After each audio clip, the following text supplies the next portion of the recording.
Dr. Chris Hardy and William Walker will take a deep dive into topics covering wellness and prevention, performance, recovery, and injury management. Our mission is to provide the latest science-based information to help you get the most out of your grappling journey, both on and off the mats, and help you overcome any challenges you may be grappling with. Dr. Hardy is a licensed physician and BJJ practitioner, but the contents of the podcast are meant for educational purposes only and should not be taken as medical advice. Please seek out personalized care from your own medical provider prior to implementing any medical treatment or intervention. All right. We are here. We are. And you're in trouble, Bill. The three amigos ready for my spanking. Yes. I brought my spouse in. Yeah. She's smarter than me. Yeah. So. Oh my God. Okay. I'm happy when I drove up that you guys took that dog collar off right away. Yeah. You know, you had the mark still from when she was walking you around, but well, it was from Saturday night leftover. I don't know what to say. Went to a jiu-jitsu tournament and then it got a little crazy. Well, we learned a few new moves, so there we go. Well, that's a good thing to know. It is. It is. So, would you like to introduce yourself? Oh, okay, sure. Hi, you guys. Yep. Carrie Hardy. I'm a naturopathic physician. I do a lot of functional medicine in my clinic, to include hormone replacement and general practice as well. I function a little bit differently than other naturopathic doctors, I think, in that I try to combine it a bit more with conventional medicine, because things, especially if patients are seeing me out of pocket, can get quite costly. So I try to make use of their insurance where I can, and make use of, like, if we can do something with supplements or foods, go that route first. Also, we're diving into a new realm of medicine called cellular medicine. I'm studying under William Seeds. He's an orthopedic physician out of Ohio, and he's really quite brilliant. And so we do some peptide therapy. Right now it's been more for injury and recovery, but there's other things that certainly could be talked about during today's topic as well. And you do full spectrum family medicine too, basically. Yep. Right? From babies to the old folks like us and older. For some people that aren't familiar with naturopathic medicine, you do prescribe drugs when needed, order traditional tests. Yes. Yeah. I'm super fortunate. We're here in Washington, and so most insurances look at me like any other primary care provider. There's a few limitations on my license, and mostly those are prescribing substance of abuse, opiates, and the ADHD medications. But there's a few other ADHD medications that aren't controlled substances that I do prescribe when needed. So that can be unique to the state that you live in? I Yes. guess, how they look at specifically naturopaths. Yes.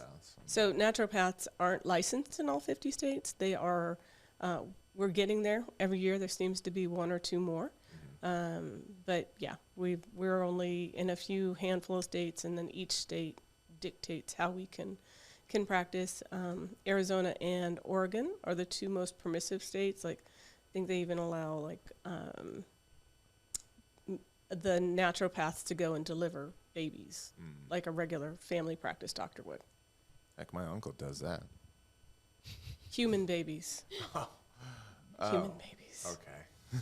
I thought we were talking about something else. Yeah, I don't know where we're going. and you came to medicine a little later in life. What were you doing prior? I mean, I know it's a rhetorical question, but if you can kind of tell people kind of your educational background. Let's leave Vietnam out of it. You're already calling me old? Jackass. Okay. So originally graduated from high school at 17, joined the military, was a corpsman, which is kind of like a cross between a nurse and a medical assistant. Went on and specialized in the operating room, worked there for a number of years. Finally, around 30, decided I was going to go back to school. And so went to college, got my degree in biochemistry, and then got my master's degree in chemistry and a second master's in biosecurity. And then worked in science for a while. Chris got transferred to California, and there were no science jobs where we were because it was out in the farmland, so I found myself back in medicine. And at 46, went back to college to go to medical school. So what was the master's in? I have a master's in chemistry Yeah. and a master's in biosecurity. What's that? That sounds cool. Yeah, so in light of the current pandemic, it's like looking at those labs and making sure that their security codes are up to date. If there were an outbreak, how do we handle that? How do we plan for it? Basically everything that didn't happen over the last 2 years is what we learned about. With Yep. Voldemort. Okay. Yeah. Got it. Yeah, we call it Voldemort. So Yeah. we don't get pulled. Well, yeah, I'm just, We'll get the bleep button ready. exactly. We'll let that go. Yeah. Yeah. Okay. Awesome. Well, how would you like to kick it off? The subject today Yeah. is testicles. Testicles. Replacement therapy. Yeah. So we're going to talk about business up top and then the party down below. And so we're going to kind of just talk about testosterone. We'll talk about not the details of how it's made, but precursors of things. We'll go over deficiencies. We'll talk about testing. We'll talk about adequate ranges. And then there were a few other things that I wanted to make sure. The two biggest things that people get concerned about for testosterone therapy are heart health and prostate health. And we'll make sure that we touch on those too so that people are feeling a bit more comfortable if they're going down the route of thinking about getting therapy and hopefully having a conversation with their provider about that. Excellent. And before we go any further, for our audience, not only is Carrie super smart, but she's also a brown belt and has a pretty nasty north-south choke, among other things. Yeah. I would mention the wrist locks and ankle locks, personally. If I And could. I'm working on calf slicers now. Oh, good. Thank you, Josh Haggerty. Yeah. Yeah, she did try doing that to me on Thursday, and then she was nice and let it go. I let it go. Well, Liv is only a purple belt, but catch and Right. release, catch and release. Catch and release. I actually was getting a little bit of guff because I was wrist locking a white belt, but he kind of like knows that that's not legal in I guess IBJJF, right? And he's like, "What, you're gonna wrist lock a white belt?" And all day, my friend, I'll wrist lock a first dayer. I do not care. All of it. I mean, And yet we still get new people at the academy. it's amazing. Now, the third visit doesn't happen too much, but we do get Some new first people. dayers. There you go. I was wondering There why you they were go. always asking me if Bill was there or not. I'm like, why? Kind of how most of your dating went also, right? Typically, We're still trying to work on Liv and Yes. program her so that she can see the light. Yes, Yeah. but I have my hooks in deep. Nice. Look away, Olivia. Well, I'm sorry to break your train of thought here, so we can get. I'm gonna move this mic because you're making me mad with it. Uh-oh.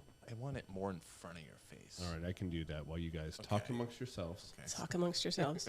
Okay, so we are going to reference back to a few other things from the earlier podcast that you guys have done. So first, from last week's podcast, testosterone, and as Chris mentioned during the podcast, all of our hormones are made off of that base building block of our friend cholesterol. So I saved your cholesterol.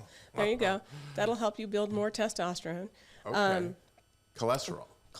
So Okay. it all comes off of the base of testosterone and then comes down to a common precursor called pregnenolone, and that's kind of like our fork in the road where we'll make some other hormones and then it'll go down and make DHEA and testosterone and estradiol and DHT.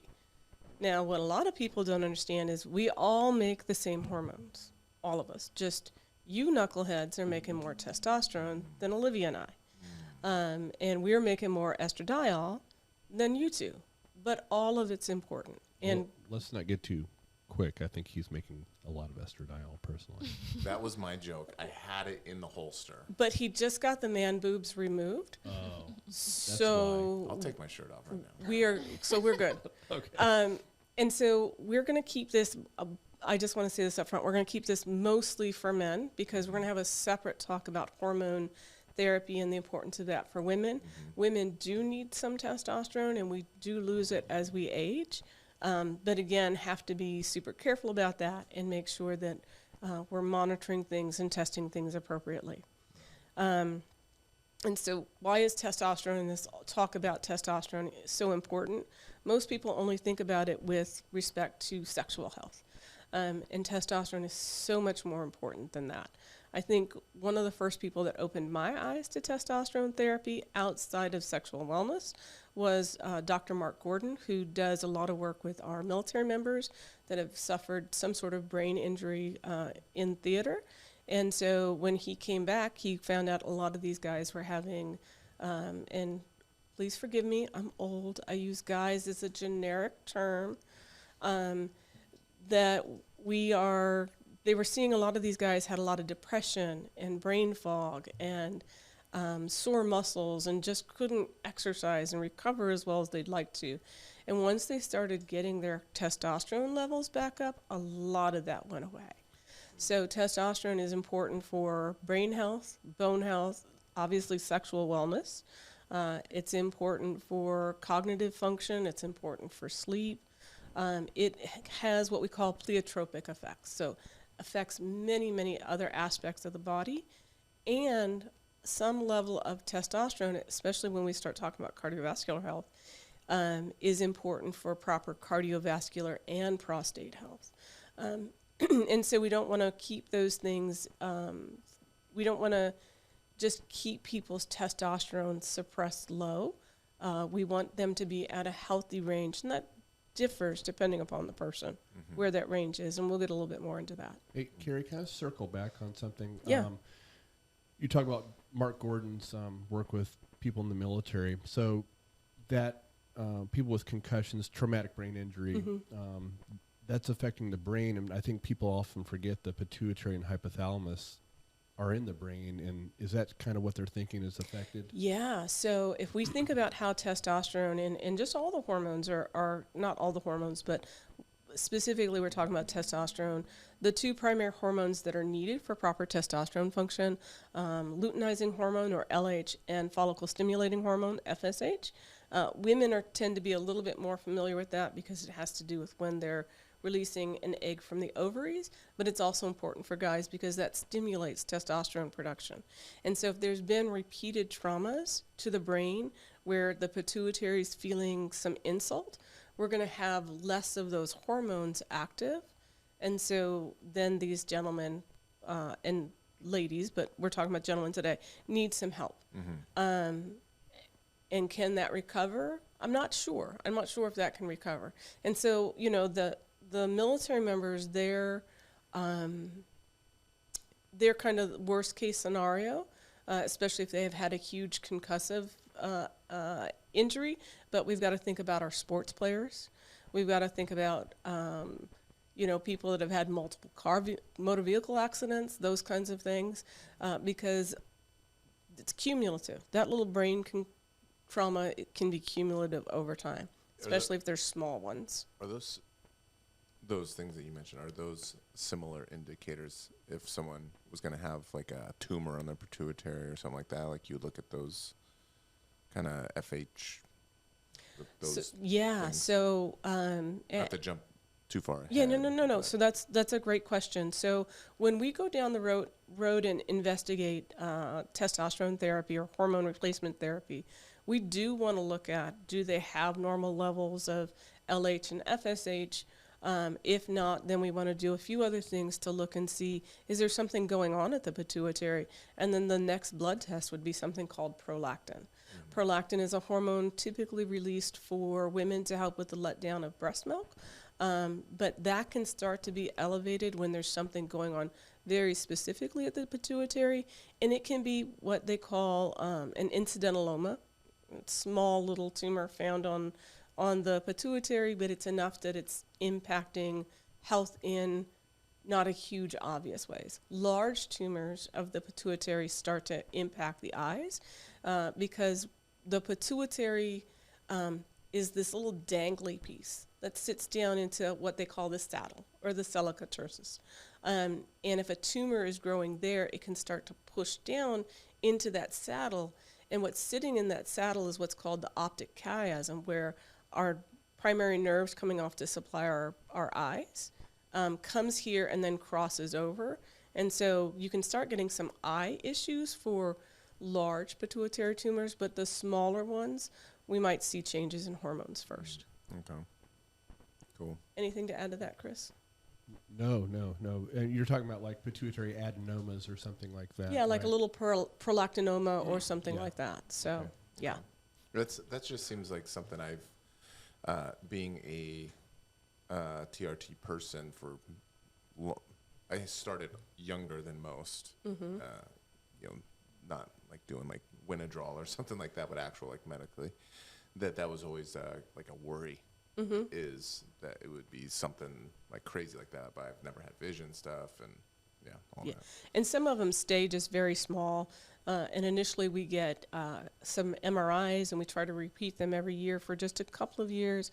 And if they look stable, then we just check them periodically.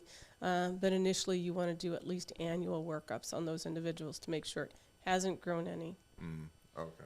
I had a question. So from a younger person's, like, if someone's dealing with this, like, at an earlier age, like, having that besides the tumors thing, are you saying that, like, sports like football, them getting a lot of concussions could cause that trauma that would lead it to start happening earlier than... For sure. There's, I'm just kind of thinking about some patients that I have. The one patient that I had, we happened to find that he had a little prolactinoma, and it was just because his prolactin levels were elevated, but that's why his testosterone wasn't working well. I have another gentleman, is somewhere around your age, and he played football, high school and college, and he's already on testosterone therapy also, and that's most likely due to his sports, if I had to guess. So CTE, cumulative traumatic encephalopathy, you hear that a lot in pro football now. MMA, just repeated. Wasn't it proven that even like soccer players have Absolutely. it? I mean, which could mean that almost darn near any sport that has any sort of whipping to the head. Yep. Because that's all soccer is that they're just whipping their head into the ball, and it can cause the brain to slosh around a little too much. Yeah. Hockey, whatever. Oh, definitely hockey, really. Those are the populations, so Yeah. for sure. Okay. But there was some thought that even things like if you're an avid roller coaster person that rides roller coasters, that is, that going down and coming back up, that moving of your head back and then forth, So maybe race car driving. that can start to have that also. Yeah. Go-karts. Yeah. Yeah, that's a good point. It's not going to take necessarily, like just a couple could probably start damage that could affect other things. Depending on how large it is, Sure, yeah. sure. So thinking of another patient, huge injury, right? Like huge motor vehicle accident where they had to be extracted out of the car. That's a huge hit to the brain. Still haven't recovered yet, right?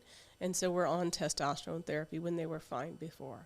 Does it ever go the other way where you like get a lot of testosterone and now you just get yoked? Like it's like you turn into Superman because you got in a car accident and now you can lift a car? So no, but there are conditions of excess, and I see it more in women than in men. And that has more to do with things going on, some pathologies going on with the ovaries. And so then their testosterone's, like they have a pretty hefty beard or, Right. yeah. So it's not necessarily a good thing. So, so we have to find our sweet spot, right? Right. Right? We want to be right in the middle. Right. And that varies for everyone, right? And again, we'll talk about the huge disparity as far as testosterone levels. There's a paper that came out in 2019 by the American Urology Association, and I know Chris a couple weeks ago kind of went over some of these, here's guidelines, and we've got to be careful about who's putting out these guidelines, and do they have any disclosures that we need to know about that perhaps are altering their opinion on the guidelines they put forward. But they were recommending that guys should be around 600. And if you're not feeling any benefit and you're around that 600, that you should just stop testosterone therapy. And 600 is? When we're looking at testosterone in the United States, we talk about it in measurements of nanograms per deciliter. And currently the reference range for guys for testosterone therapy, depending upon what lab you look at, because it varies by region, varies by lab. So typically I use LabCorp. They say normal is anywhere between 250 nanograms per deciliter to 1,100 nanograms per deciliter. It's a huge freaking range. And I tell you, most guys don't feel good below, 300-400. Matter of fact, there's some individuals that feel that even if you're at 300, that's too low. And I'm definitely one of those individuals. If you're having symptoms and your testosterone is low, we're going to do something to try to change that. What would those be for people? What are some of the general symptoms you see in the clinic? Yeah, and so that's some of those that we've already talked about, the brain fog, obviously sexual wellness, right? And you dudes get a little weird talking about women about sex, but, it's part of your overall health, right? Hey, I don't get weird. Depression. You're weird all the fucking time. So obviously, problems obtaining, maintaining an erection, drop in sex drive, the two biggest ones as far as sexual wellness goes, the depression, body shape changes, like I'm working out all the time, but I'm not building any muscle, or the development of gynecomastia or pseudogynecomastia, which is man boobs. So we don't want anything bigger than an A cup on you guys. Don't look at me in the eyes when you say this. It's just not sexy. It's not sexy. I'm glad you got those cut off. Thank you. Those dangling boobs. Yeah. Sweet, low, swing chariots. Or what is it? What does Creed say on The Office? Swing low, sweet chariots. Swing low, sweet chariots. Yeah. El Naturel, baby. So Meatloaf from Fight Club. Yeah. Not a good look. Robert Paulson. So the, obesity, and What about because you mentioned the person that works out a lot, but they just can't. They're not gaining like actual muscle. It just seems like, but they're being true to working out consistently and all that. Is that also true for maybe the goal isn't necessarily gain muscle, but losing fat? Yeah. But they're doing the cardio. They're not cheating crazy on their nutrition. They're doing stuff right there, but they're just hitting a wall. Is that similar? yeah, Okay. yeah. Recovery from exercise. What do you mean? So, say, can I use you, Chris? Yep. Okay, so before we've really got Chris on a therapy that worked well for him, and I didn't prescribe it to him because that's against the law for me to prescribe controlled substances to my spouse.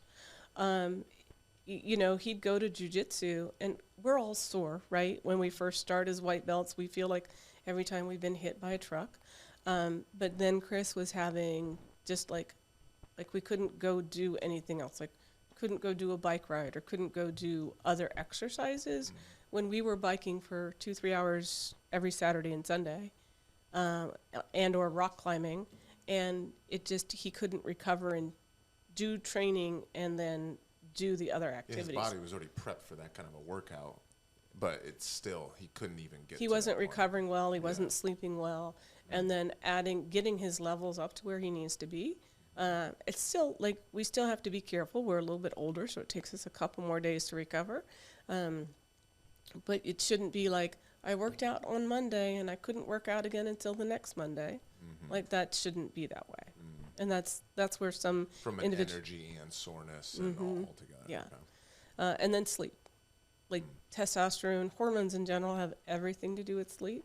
And so sleep can be off. So they can be real subtle symptoms, or they can be the very explicit, like, I can't obtain an erection, I can't maintain an erection, and my sex drive is like, eh.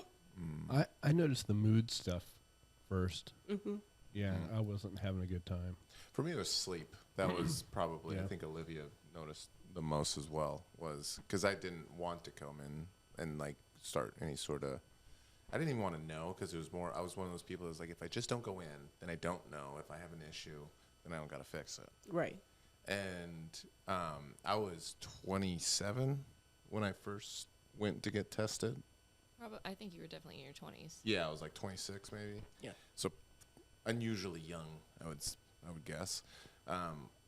And think they said it almost didn't even read. Like, it was so low. It was like 100. And, you know, I didn't have any reference. Like, is that just like I'm kind of low, or is that, I mean, when the only reference I had was when he was like, we almost like didn't get a reading because it's bad. Yeah. And then as, you know, you get on the Google machine and start looking up, you're like, holy smokes, I should be a lot higher than that. And then Vitor Belfort's shooting like 1,600, and I'm like, holy cow. Yeah. So I started with, this is years ago, obviously, about 10 years ago, a little bit more, the creams. And even though I didn't have great results from like... It was like a foam thing, right? Yeah, it was I Androgel? I have psoriasis and like sensitive skin, so Of course you do. yeah, of course I do. I have a very soft skin that is flour and smells good. Okay. I've rolled with you. Just gonna leave that there. So I get like rashes like crazy when I use those topical ones. Yeah. And I'm sure you'll talk about like the different kinds, but it took a lot, like the maximum amount you're supposed to do, like 6 pumps on the left, 6 pumps on the right, which is like what the bottle says is the maximum. My levels would go up to like 400. Yeah. And yes, my sleep would get a little bit better, but it wasn't until we started exploring different methods and then different ranges that Olivia noticed my sleep like a lot, and then I did as well. Yeah. Yeah. So they're really just they can be some nondescript symptoms. Yeah, I went through the same thing. One of Carrie's colleagues is my doctor, and we started on transdermal, Is like that a cream, topical. Okay. Like, And it didn't work well for me. And Carrie, I'm sure Carrie will talk to you a bunch about. Yeah, we'll talk a little bit more about forms here in a little bit. Yeah. Yeah. Okay, so those are some things to look out for that are the most common. Yeah. That we just kind of went through there. Yeah. And so identifying the problem is the first step. Admitting you have a problem. And then talking to your doctor. Next would be testing. Like, okay, we're going to run a panel of tests. Some of them are some of your basic tests, right? Your CBC, your metabolic panel, want to check cholesterol. So you guys kind of went through some of those when you had Brittany here and went through some of her tests. We need to check thyroid. And then the hormones, LH or FSH, testosterone, estradiol, another test called sex hormone binding globulin. That's it's like an Uber for the hormones. Okay. Yeah. So sometimes you can have too many Ubers and there's not enough free hormone for the body to actually use. Okay. Sometimes that binding can be pretty solid and it's hard to get that released from the Uber so that it can do its job. So you have enough, technically you would have enough testosterone, but it's not available because it's bound up with these binding globulins. Correct. So when we're testing this, we need to check not only your total testosterone, but free, because that's really what the body's using. Okay. Some people do free, total, and bioavailable. Bioavailable is the combination of the amount free that you have plus that's bound up by the Uber. So, and that's helpful, but really the two that we need the most. And then timing, like when are we going to test these? So you can't just walk in, so it's 3-ish right now? You can't walk in now and go get your hormones tested because that's kind of the wrong time of the day. Testosterone's produced, the majority of it is produced in the morning.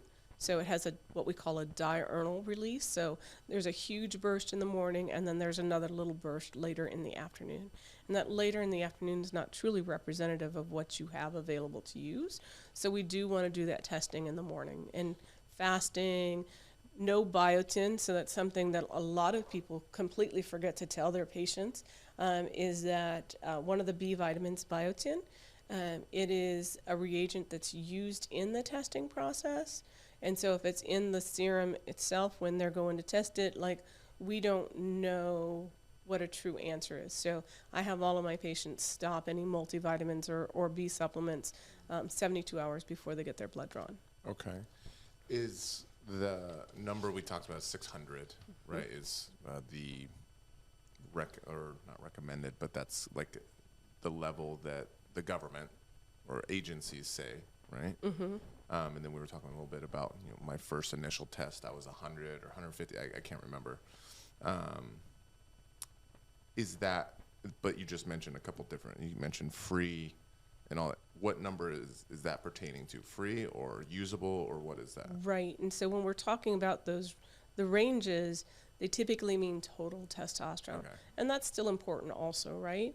So when we're looking at your hormones, and a couple other things we want to make sure that we check are your estradiol levels, because testosterone has two natural pathways for which it'll break down. One goes to dihydrotestosterone, which again gets a bad rap because people think about it in excess, and then it can be a problem for the prostate and hair loss, acne also. And it also, some of it will come down and impact, why are you side-eyeing your wife? I was. I was looking when you said hair loss. I just went. And I felt it. And then it'll also break down into estradiol. So we still, again, we all make the same. We just need them in the right amounts. But when we're talking about testosterone levels, we're really going to talk about just total testosterone right now. So when people listening, if they're going to their urologist or whoever they're going to for this stuff, they need to be considering these things. And if they are going to someplace, which I have gone to a few places before, big companies and big urologists, like Were they fat? medical places. What? A big urologist? Oh, yeah, well, actually they were. They were huge. But they never brought up this stuff. Yeah. It was, your number is 150, and I want you to pump that stuff on your face 6 times a day. Mm-hmm. And that was it. Yeah. And we will get into a little bit more about forms, but in general, if you're leaner, the topicals tend not to work as well. And so we have to think about other things like injections or pellets. And in general, I don't like the forms that are available commercially. One, you still have to pay out of pocket for those, and it can be quite expensive even with insurance. It can run you like $300 or $400 Yeah, I think for a month's supply of testosterone. A month was like a couple $100. Yeah. And I found out on one of them, the one that you see on TV, at least at that time, if I didn't have insurance because I was in between or something, I was switching, it was $1,300 for a month. Yep. And obviously, I just didn't do it that month. Yeah. Which I know you'll probably talk about. This yo-yo effect can be devastating. Yeah. Of going on and off it, but that was shocking. Yeah. With insurance, $300. Without, Yeah. $1,500 or whatever it is. It's like incredible. And so, since you've already brought up that you're on replacement, so you're doing injectables. So what is your out-of-pocket cost there? So once again, we've switched me from insurance. So I've refilled on insurance and off insurance. So straight out of pocket, I think it was 3 months was $70 Yeah. of injectable. And it's just testosterone and not all the other fillers they put into those commercially available little pumps that I you need never to got put in your rash armpit. from Yeah. it. Yeah. Yeah. It was incredible. And that's with like the syringes and the needles, the 2 different kinds of needles, like all that included, like everything you would need. Yeah. So. And so you brought up levels of testosterone, and in preparing for this, I did make a few notes, and so I just kind of want to go through just some levels by age range. In general, most young guys, when we say young guys, it's typically between 18 and 40, they produce about 7 milligrams of testosterone per day. Infants, when they're born, infants in utero, when they're up to 35 weeks in gestation, they make a range of anywhere between 37 and 198 nanograms per deciliter before they're even born. Newborns go from 75 to 400, and then there's a huge drop, and we're not really sure why, but between like 1 and 6 years old, it becomes really, really low, kind of almost that non-detectable range. Oh, That's where I was. that's right. You're like a child. That's where I was mentally Okay. when I stopped. Okay. I failed my first class. It's coming together. Yeah. Is this because I absorbed my identical twin in your utero? And God's punishing you. Yeah. And then it starts to slowly tick back up as we go by decade. So by the time you're 13 years old, that range goes up to 619. By the time you're 18, that can go up to 1,000 nanograms per deciliter. Yeah. And then 20 to 40, typical range should be between 400 and 1,080, 40 to 59, 350 to 890. So keep in mind, like, nowhere here does it say that adults should have less than 250 nanograms per deciliter before we start doing something for you. And these are who puts this out? I know I said state earlier. Or is this like the... So these are just some general ranges from Okay. people looking at blood levels at these Okay. various ages. Got it. Yeah, yeah. Okay. And this was the range that was seen. Even at over 60 years old, they're saying you should have, anywhere up to 720 nanograms per deciliter. Mm-hmm. So the current ranges of letting you guys get in the toilet is horrendous Yeah. before they do anything about it. And correct me if I'm wrong, Carrie, but I was always told that at age 30 you start dropping off like 1 to 2% per year. That's correct. After age what? 30. Mm-hmm. I feel like it's pretty young. Yeah. Well, from an evolutionary perspective, your prime breeding days, or years are, in that younger. Mm-hmm. And then as we age as guys, I guess we're just done since we can't. We're not effective breeders anymore. There's not really much use for us. I guess that's the thought process. So don't worry about your testosterone. You don't need to feel good, type of thing. Interesting. Well, you're not going to reproduce anymore, right? That's Right. that's the only way they look at it, as a reproductive tool, and not necessarily that it has to do with your health. And that's where a lot of doctors are off, in that they won't look at it as part of your overall wellness. Yeah. So the first clinic, that urologist that I was seeing, they got me to around that. I think I was in the 400s, and so I did it for I think like 4 months, and then I came back and they tested, and he was like, "Yeah, okay, that seems good." I still didn't sleep my sleep wasn't great. Libido gone. Still there wasn't a lot of changes to the symptoms, but you were in range now, I was in range. and so he was good. So yeah, and then I mentally was abusing myself, because I'm like, well, okay, so it's not testosterone. What's wrong with me? Yeah. I'm like a weird soy boy, whatever, that just, I don't know. It really messed with me, and mentally. that's so prevalent now, where we're going to our doctor's appointments and we're getting basically treated as lab values. Mm-hmm. And they're like, well, do those correspond? I hear the same thing with thyroid and stuff like that, right, Carrie? Where we're treating lab values instead of people. Yes, we need lab values to inform. We got to know, but if you're still having symptoms at 400, that's not an optimum. Mm-hmm. Right. Yeah, dose for you. And everyone's different. So one of the providers through the SSRP, the cellular medicine group, was older person, 70s, talking about their testosterone levels. Yeah, they're 1100s. Respect. And that's where that person feels the best. Mm-hmm.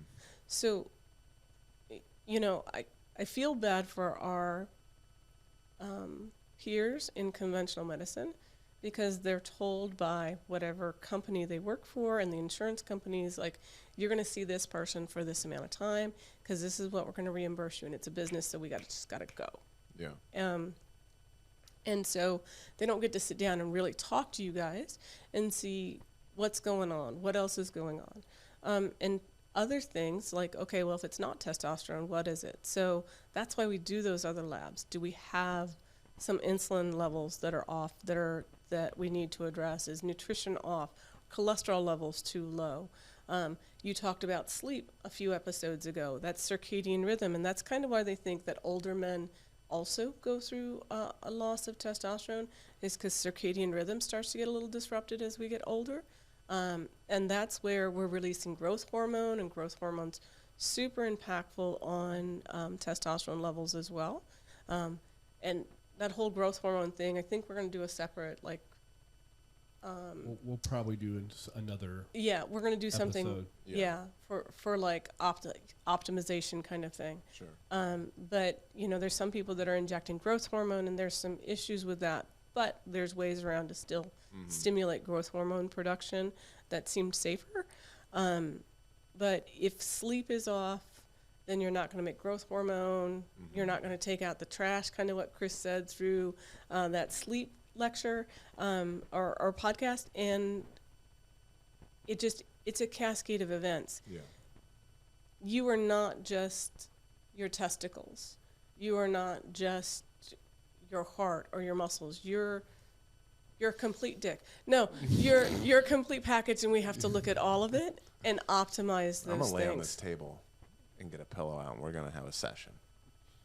You are not testicles. You are not your testicles. You are all shaft. It's such a short shaft. Olivia, bail me out or something. So What do you want? You're digging your own hole. Yeah, literally. am I jumping ahead too much for this? Where when I was going to the last couple clinics, multiple urologists, and every time I get tested, I never had them ask, do you drink like a fish? I had one ask if I ever used actually the first one, he asked, did you use steroids in high school? But none of them ever asked about my nutrition. Yeah.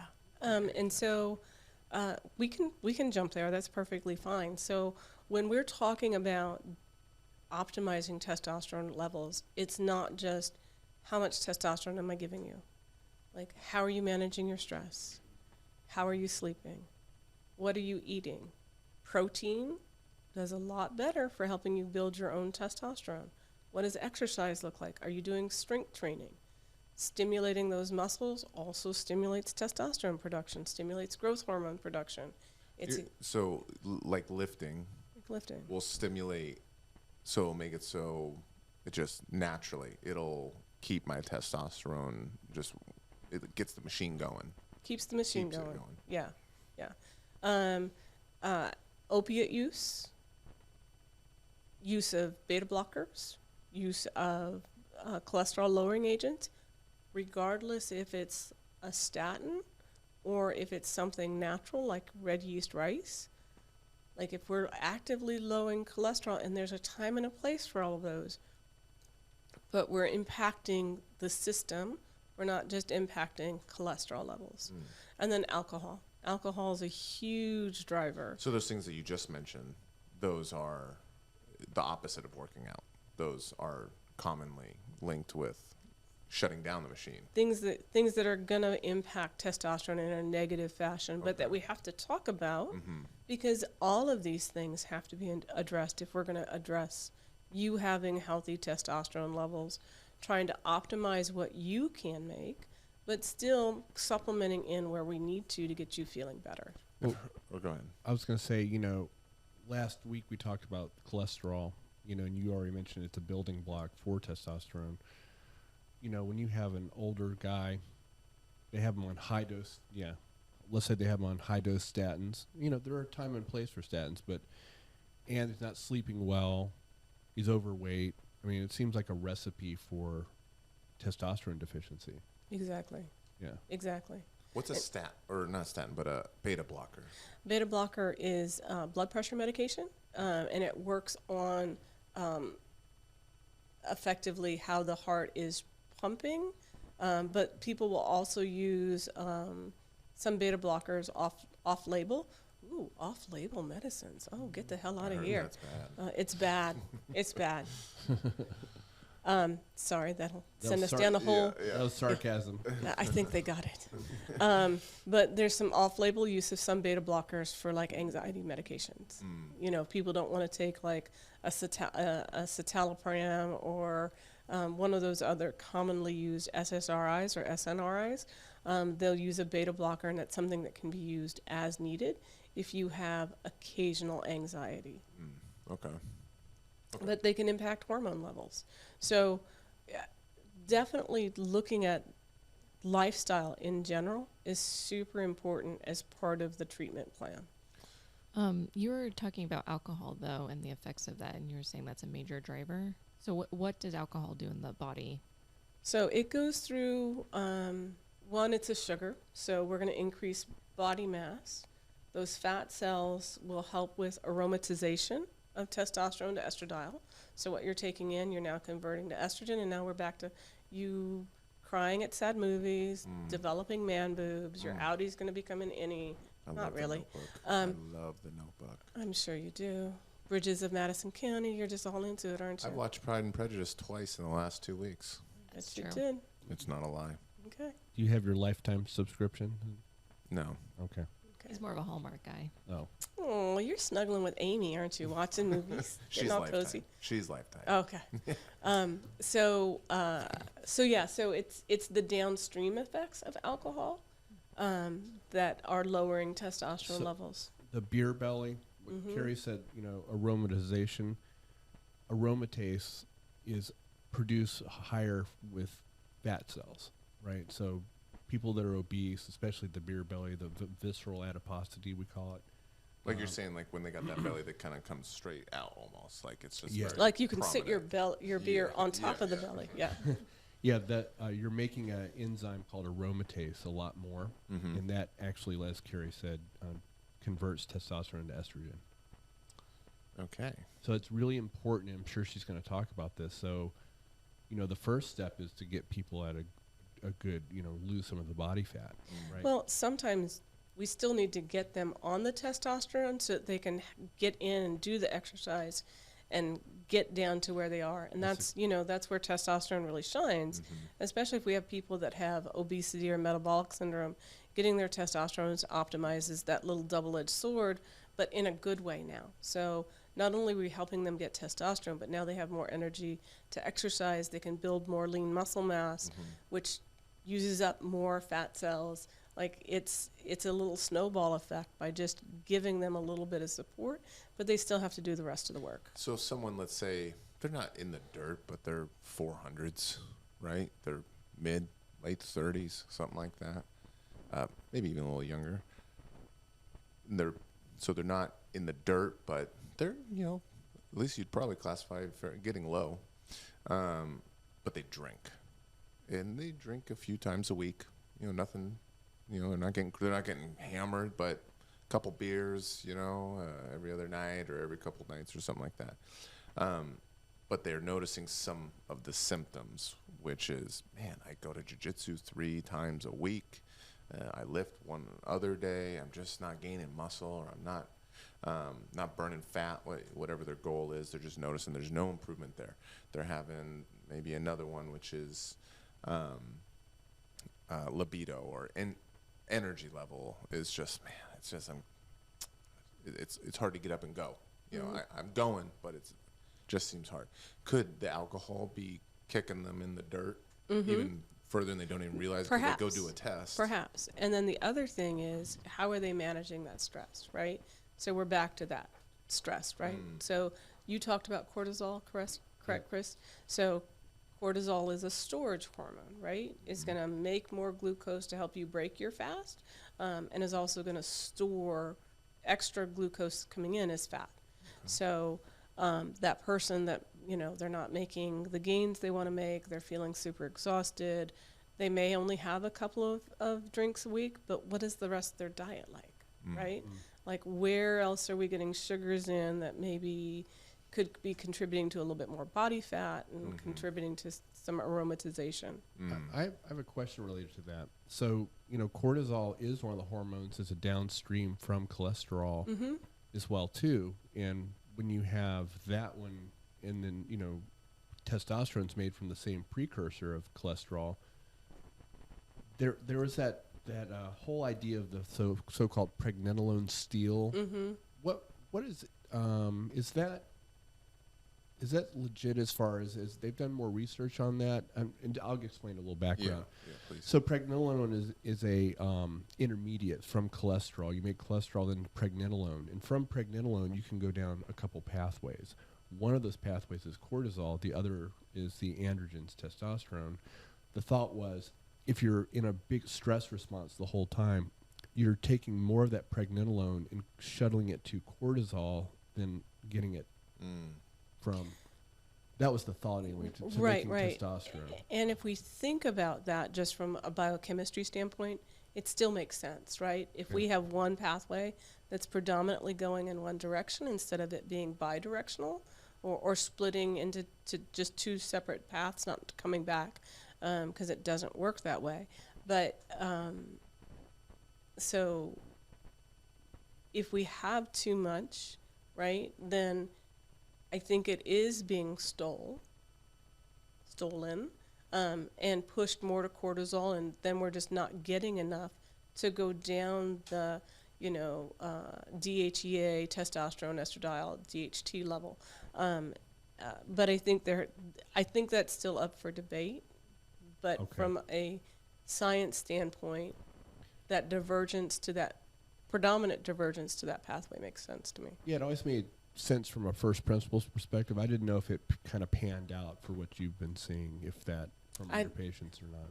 I don't. Science, as we've seen over the last couple of years, has become really kind of in the forefront, and we know that some people aren't doing it well. And so if it makes sense, and if you look at these other levels, like, okay, let's say we don't even look at testosterone, let's look at DHEA. If that's low and cortisol is high, then it makes sense that more of it's going to make cortisol than DHEA. DHEA is dihydroepiandrosterone, which is a precursor to testosterone. Check out the big brains on Chris. Wow. just for the listeners. I mean, can we get an applause, please? Wow. At a kid. All right, I feel good. I was just helping people out. No, If you're they didn't know what doing DHEA was. Well, I was going to say we're going to probably get to DHEA as a potential supplement at some point here. Briefly, yeah. Briefly. Yeah. Okay. Yeah. So we're talking a little bit about the negative effects that alcohol can really have on your hormones and stuff like that, and a little bit of the downstream effects that can happen there. But I think you answered pretty much, in that example of someone that's, they're not low, but they're in the bottom of the range that typically is seen, and then they could be just nutritionally getting themselves out of range. Nutritionally or something in their lifestyle, for sure. Yes. For sure. Yeah. And so, sorry about that. So let's talk a little bit about testing. I kind of brought it up when we talked about it when we opened up for testing. So again, some of the basic labs need to be looked at. The reason we look at a CBC is because if we do go into actual testosterone therapy, one of the benefits of testosterone is that it'll increase red blood cell production and increase a few other components, hemoglobin and hematocrit, as well as platelets. You can have too much of a good thing. And that doesn't mean we have to cut back your testosterone therapy, which I've seen some providers do, like, oh, your red blood cells are too high, we've got to get rid of your testosterone. And that's scandalous, because then the guys go back to feeling like crap again. But now their red blood cells are perfectly fine. And really, red blood cells aren't as big of a problem as the platelets. So platelets are those little sticky pieces that if you cut yourself, it forms a little clot. That's what they do. Too many of them, now we've got a traffic jam in the artery and things are going to shit. Okay. So instead of cutting back your testosterone, I don't know, why don't you go donate some blood, right?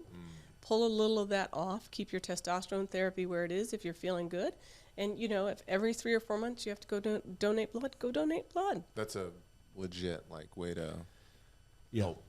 Matter of fact, we were following mine for a while because my hemoglobin and hematocrit kept creeping up, and we were. I wasn't as well versed as Carrie is and all this stuff, and she's like, "Well, that's fine, but your platelets are fine." So my platelets weren't getting out of control. You know, we're to the point where I'm worried about clotting or something like that. Yeah. So, but I still, just because Carrie phlebotomized me, basically just taking blood. I don't need to know about the personal life.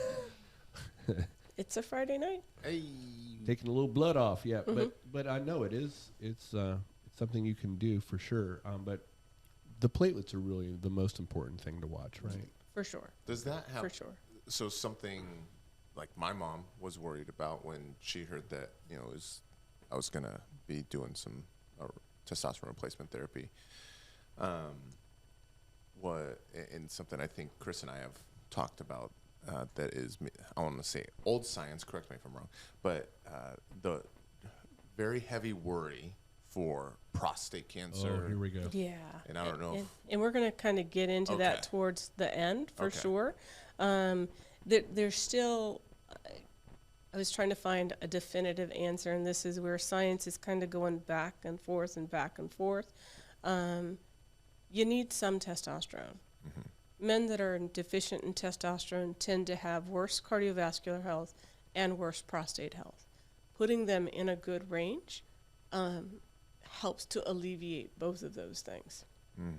And they're even, so the guidelines I have up are the most recent guidelines. They were from 2018, but you still see like recent articles where they're like, oh, you can't do it. It's going to impact your prostate. What are we doing? If you're not feeling good, we need to help you, but we also need to make sure that you're not pushing that testosterone too far to you're getting excess of those breakdown products, the estrogen and the dihydrotestosterone. So it requires monitoring, right? We can't just give it to you and say, okay, good luck, see ya. Right? Like, we've got to monitor things, and this is another place where things get a little off the rails because you have some of those little testosterone, like, oh, you can text this doctor and he'll send you some testosterone, and then there's not follow-up. And the follow-up is important because there can be some health impacts, right? If we drove your platelets up too high, well, now you're fucked. But we've got to see these things. We've got to monitor these things.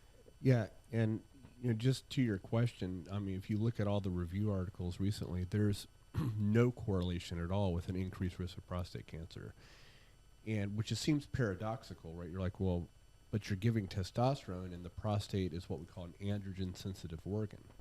In other words, testosterone's an androgen, and you would think that would stimulate it for growth. What they think is going on, there's a theory called the receptor saturation model, where they think those androgen receptors are all occupied at a very low level of testosterone. So the increased dose with the replacement therapy doesn't seem to be having a physiologic effect on them, is the kind of the leading theory right now, because they really just have not seen an association for development. As a matter of fact, there's a bunch of articles that I've just read where people that have had prostate cancer already, they're showing, they're not showing a very strong, that it's making it worse. Matter of fact, I thought they said that it's actually, when they're looking at the data, people that did have prostate cancer and that were on testosterone therapy, they had a more favorable, less aggressive type of cancer. Yeah. Is that what you? That's true.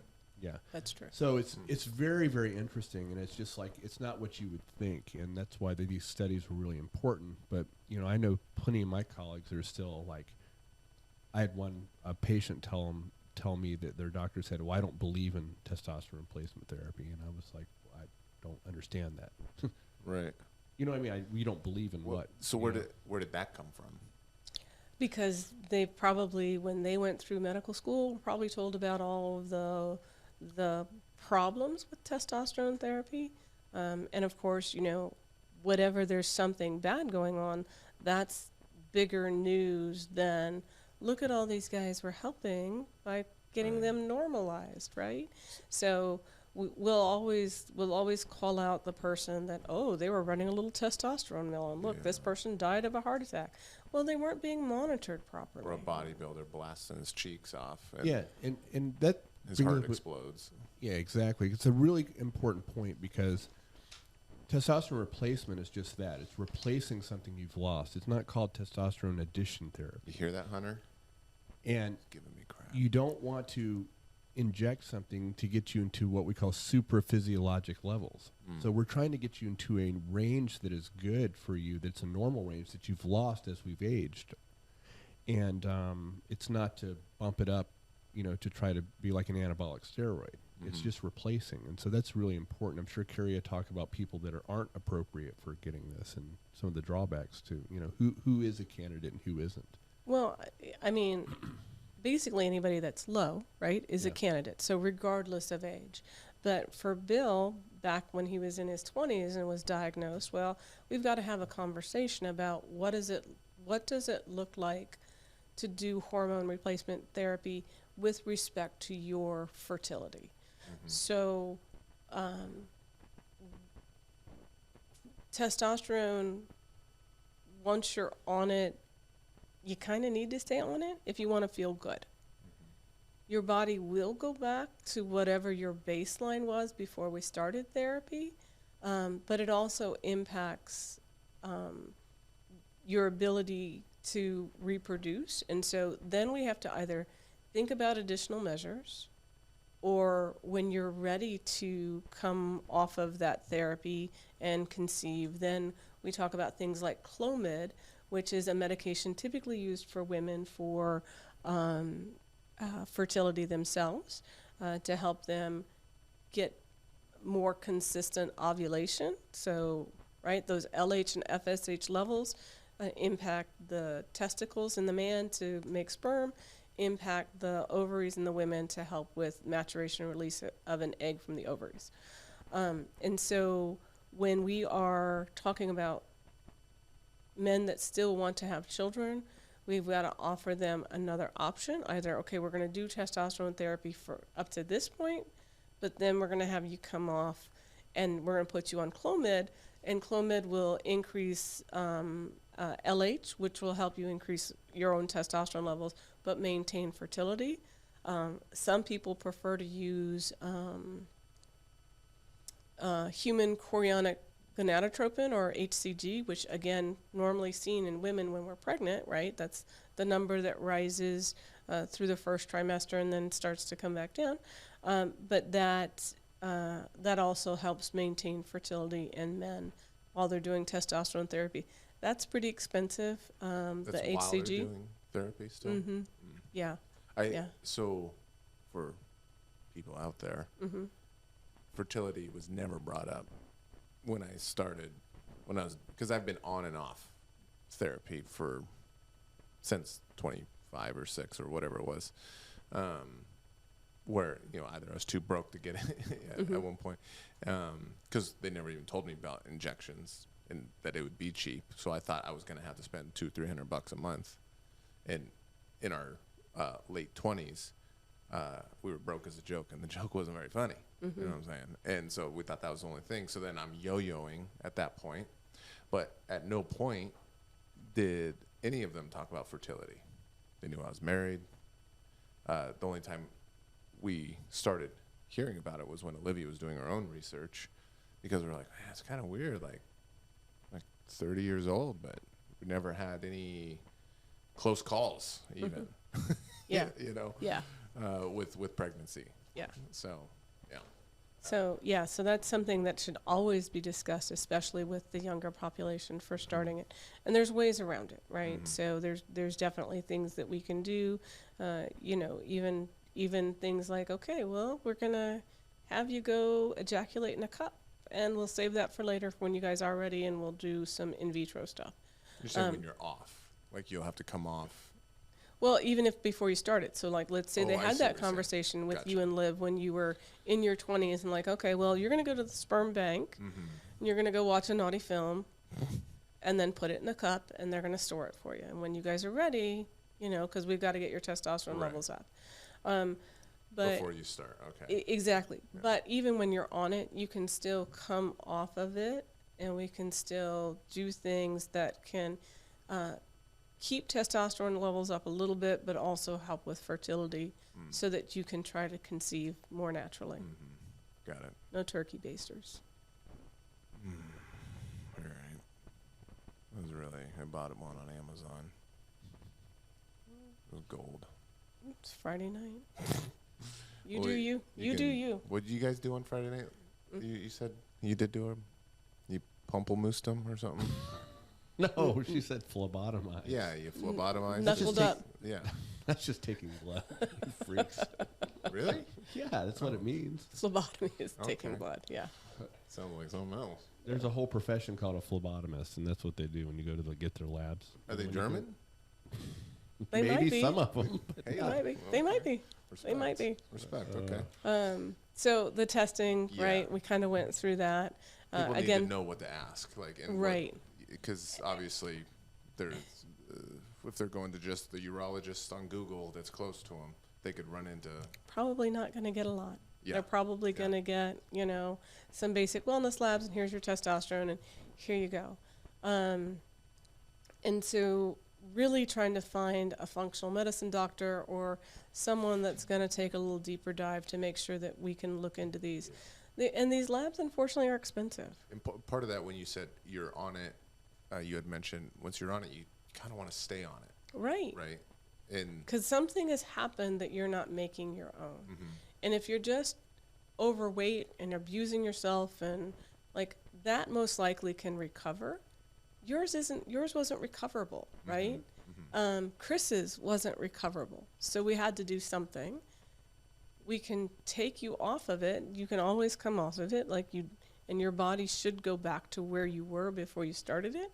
But those low levels didn't make you feel very good. yeah. So And you're going to be in the dirt. Like, let's say you're that 350 person. It's like, man, but they have a big symptom, and that's sleep. So it's really affecting them. So it's like, okay, well, let's see how you feel at 600, right? Well, just a personal story. I mean, I felt like I was suffering for years, and you know, I used to be, you know, I thought I was a pretty high level athlete. Recovered. I could, you know, work out 6 days a week, and you know, of course, getting older, started around 40, I just wasn't recovering well, and it really, jiu-jitsu really, because I started when I was like 44, 45, and that was like, the body's like, nope, we can't do that. So that really got me in, and I had levels under 100, right? So, and it was life-changing for me. Yeah. To replace what I used to have. And now, you know, at 52, I feel like I can still train 3 days a week. So you didn't start till you were in your 40s. 45. Yeah. yeah, right around there. Yeah, and I probably, with the stress I went through in the military deployments and all that, I probably would have really benefited from it earlier. Yeah, I was just very stubborn. I'm Sure. like, you know. Yeah. Yeah, I mean, that was part of the thing I was talking about with how I beat myself up. Like, once I got on the creams, and I still was only getting to, like, in the 200s or something, or 3 or whatever it was. Yep. And so then I just thought I was just a fat piece of shit. And, like, I would, like, beat myself up mentally, like, oh, you're mentally weak. And that's just kind of what I do. Like, I have that sort of thing in my head. But I was like, pretty, you know, aggressive about it. And yeah, it sucked. It'll make you, like, kind of go to dark areas, even though, like, maybe I was having some discipline issues, right?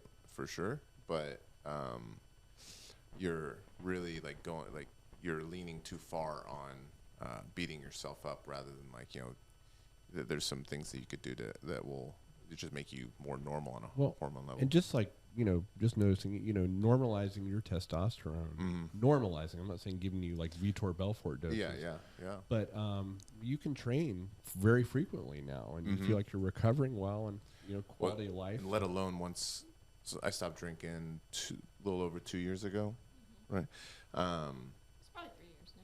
It's 3? Yeah. Dang, it goes quick. But that once that's gone, yes, I have my candy bars, but there's, as we, I eat a lot cleaner than I kind of put off, but I know. but I do have a sweet tooth. But once nutrition came along, alcohol left, levels consistent. I'm not yo-yoing. I'm staying on the medication. I don't reach like 900, 1,000. We don't get me up there. But that's fine for you. Right, for me. Right. For me. Like we were going off of, every time you would ask me, how are you feeling? It's almost like she would keep the hand to herself. So I didn't even know the numbers. And I just have to be like, well, because we've adjusted a couple times to try to find it. And I didn't feel quite, like my sleep actually wasn't quite as good. Okay, let's adjust a little bit.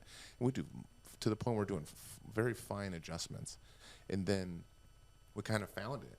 I don't remember what the number was, but I think it was maybe in the 7s or something. Yeah. But it was like, I'm not blasting to this crazy point. And for me, that's good. And yes, I can train. I can train a lot. And especially now that the other things, the lifestyle stuff, have come along as well. Kicking alcohol has been huge, especially for body composition goals. Yeah. And back to earlier when you were asking about like the person that has a couple of drinks a week. Like, okay, well, what does that mean?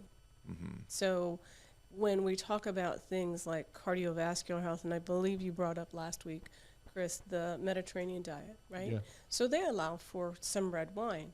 It's 4 to 6 ounces, not an American glass, right? Where they're drinking half the fucking bottle.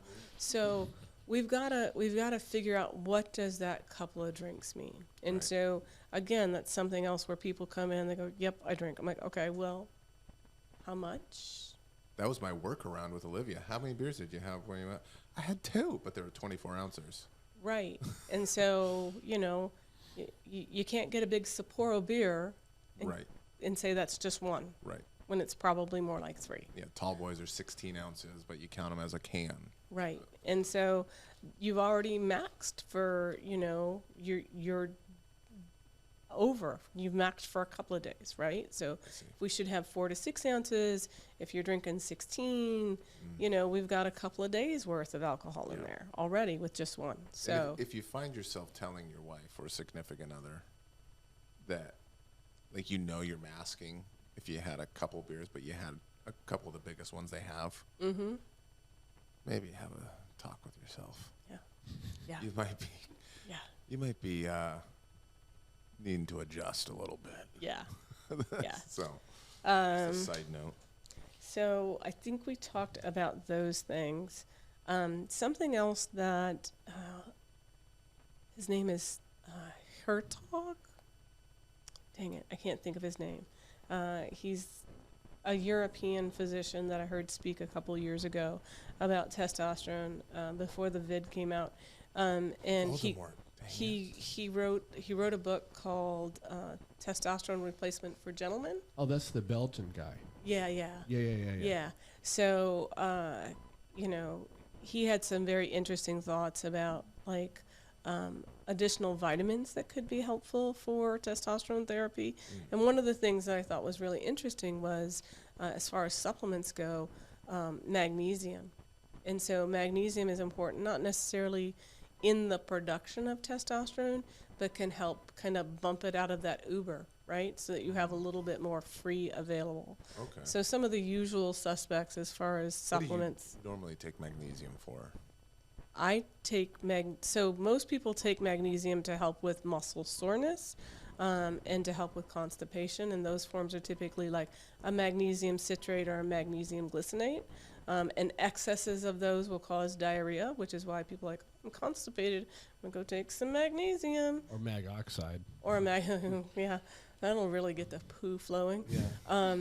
But other forms like the magnesium threonate, magnesium malate, those are able to cross over into that blood-brain barrier and have a bigger impact in other areas. And so I think you can take higher doses, bump out the testosterone out of its uber so that it's available to use. And plus, Bill, remember, we've talked about this before, but magnesium is such an important mineral, and we're deficient in it because the soils have been overfarmed. Mm-hmm. I think the latest study I've said that I think most Americans are deficient.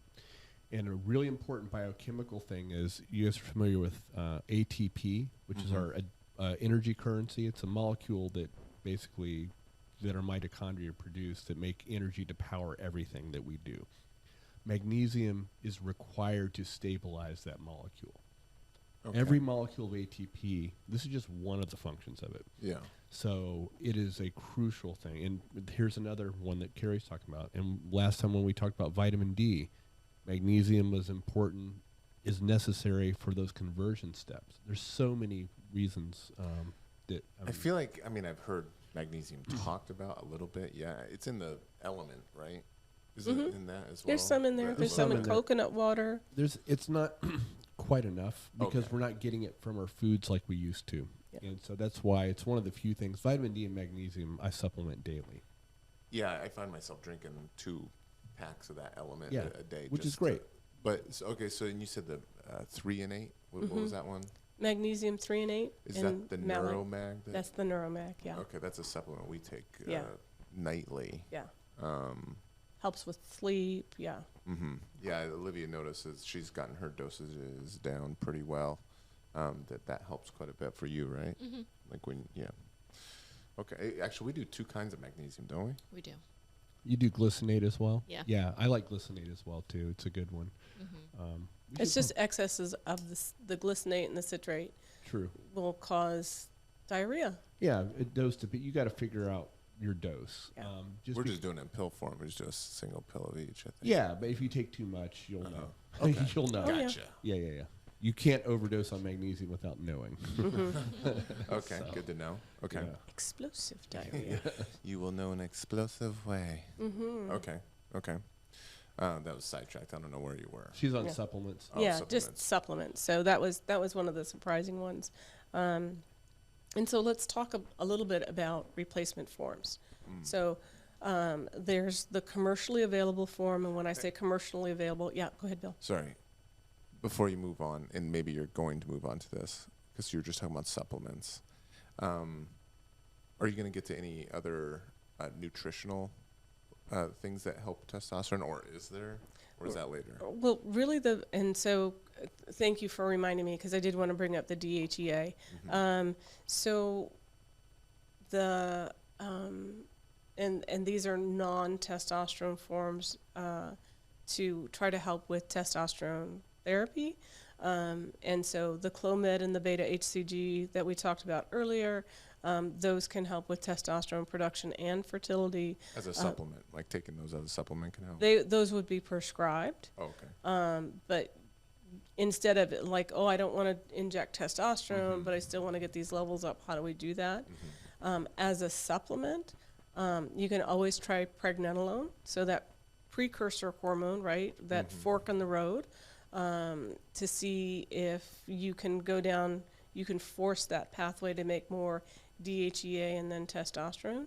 You can try DHEA, but the amount of DHEA that you typically need for someone who has moderate to severe testosterone deficiency can have other side effects associated with it that are not going to be helpful in producing testosterone. So if you need something beyond like 50 milligrams of DHEA, you probably should just go ahead and do testosterone therapy. But I've tried. I've had men that wanted to try the natural stuff first. I said, okay. And again, timing for things is pretty important. If we're doing supplementation like DHEA or Pregnenolone, we want to kind of do those either at bedtime to help with the body making more of its own testosterone. And the other forms, the actual forms of testosterone, we'll talk about those in a moment.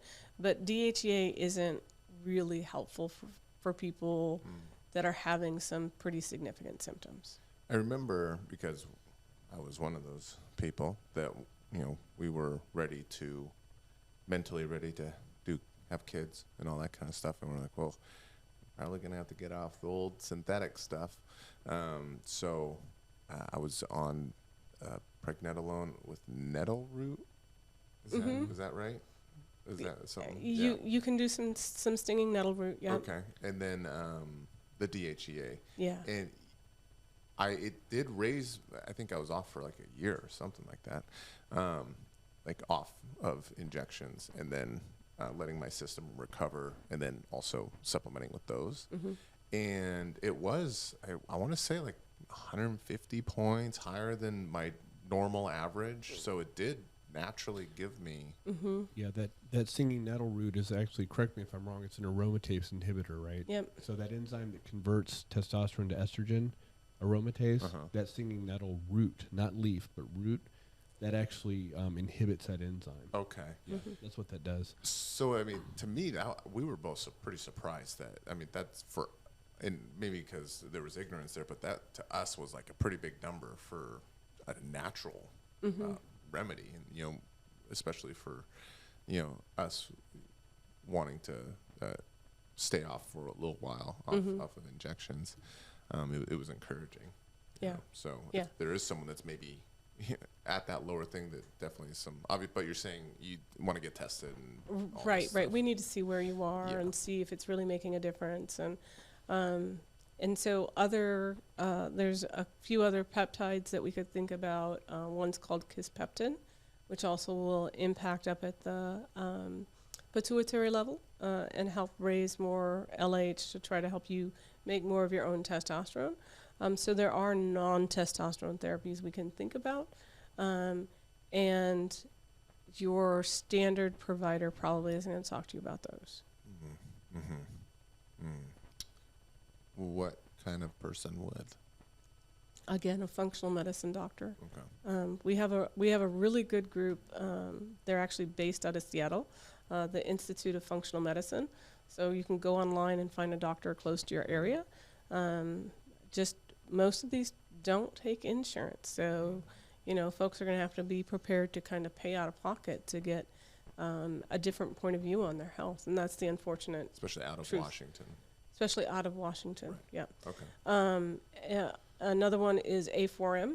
They also do a whole bunch of functional medicine training. So look for someone that's not necessarily in your standard clinic, right? So you're really going to have to do a little bit of digging to find someone that's going to take that extra step and really try to figure out what's going on and why are your levels low. And again, just even with insurance, like some of these labs, I had, was it the vitamin D? I had a patient paying out of pocket for vitamin D, and I don't know why that lab was so expensive. It was like $500. That's insane, especially how important that is. Yeah. So I had a buddy that he said well, actually I have two friends. One said that's that good for you. two of them. Nice. My mom hasn't paid them in months. They still call. And then he said, one of them said that they went to a clinic and they're like, yeah, you could jump on it for sure. And it was going to be a couple $100 a month for injections, which we already went over pricing on that. Right. And they're also going to give them an estrogen blocker right out the gate, which was interesting, I thought. And then I had another friend that he started doing the injections weekly, and which is normal. And he, it was like $150 at some cosmetic clinic in Bellevue. Yep. A week. Yep. And so he thought it was just insane expensive to do the injections because he was going to some like plastic surgery kind of place that also does men's testosterone replacement, and they just would inject it in him and collect his $150 Send him on his way. and send him on his way. Yeah. And he felt great. I'm sure he did. Yeah. His wallet was much lighter. Right. And so this is, it's another problem of medicine. People that are doing some of these boutique clinics that are using them as cash cows. To me, that's unethical. So I always do what I can for my patients. Like I said, try to work within the framework of insurance. I'm too freaking busy. I don't have time to have people come in once a week for freaking injections. Nut up. Figure it out how to do it yourself. Don't figure it out. I'll show you. But do it yourself. You can do it yourself at home. Yeah, yeah. Like, it's not, or bring your spouse in, right? You know, like, you could come in with Liv. I could show Liv how to do it. And why are we wasting that money when it should be something you should be managing yourself? Right, right. Yeah, the injections are not as scary as it, because you don't aspirate like that whole thing, like pull the blood out and then shoot in, like. Well, so Maybe you could. the whole Voldemort thing, right? Yeah, They're like, okay. oh, well, are people reacting because they didn't aspirate Yeah, back? yeah. Well, Jiminy Crickets, where the fuck are we putting this, right? The muscle. So in the muscle, right? We're not going into some big blood vessel. We're not trying to shoot up heroin.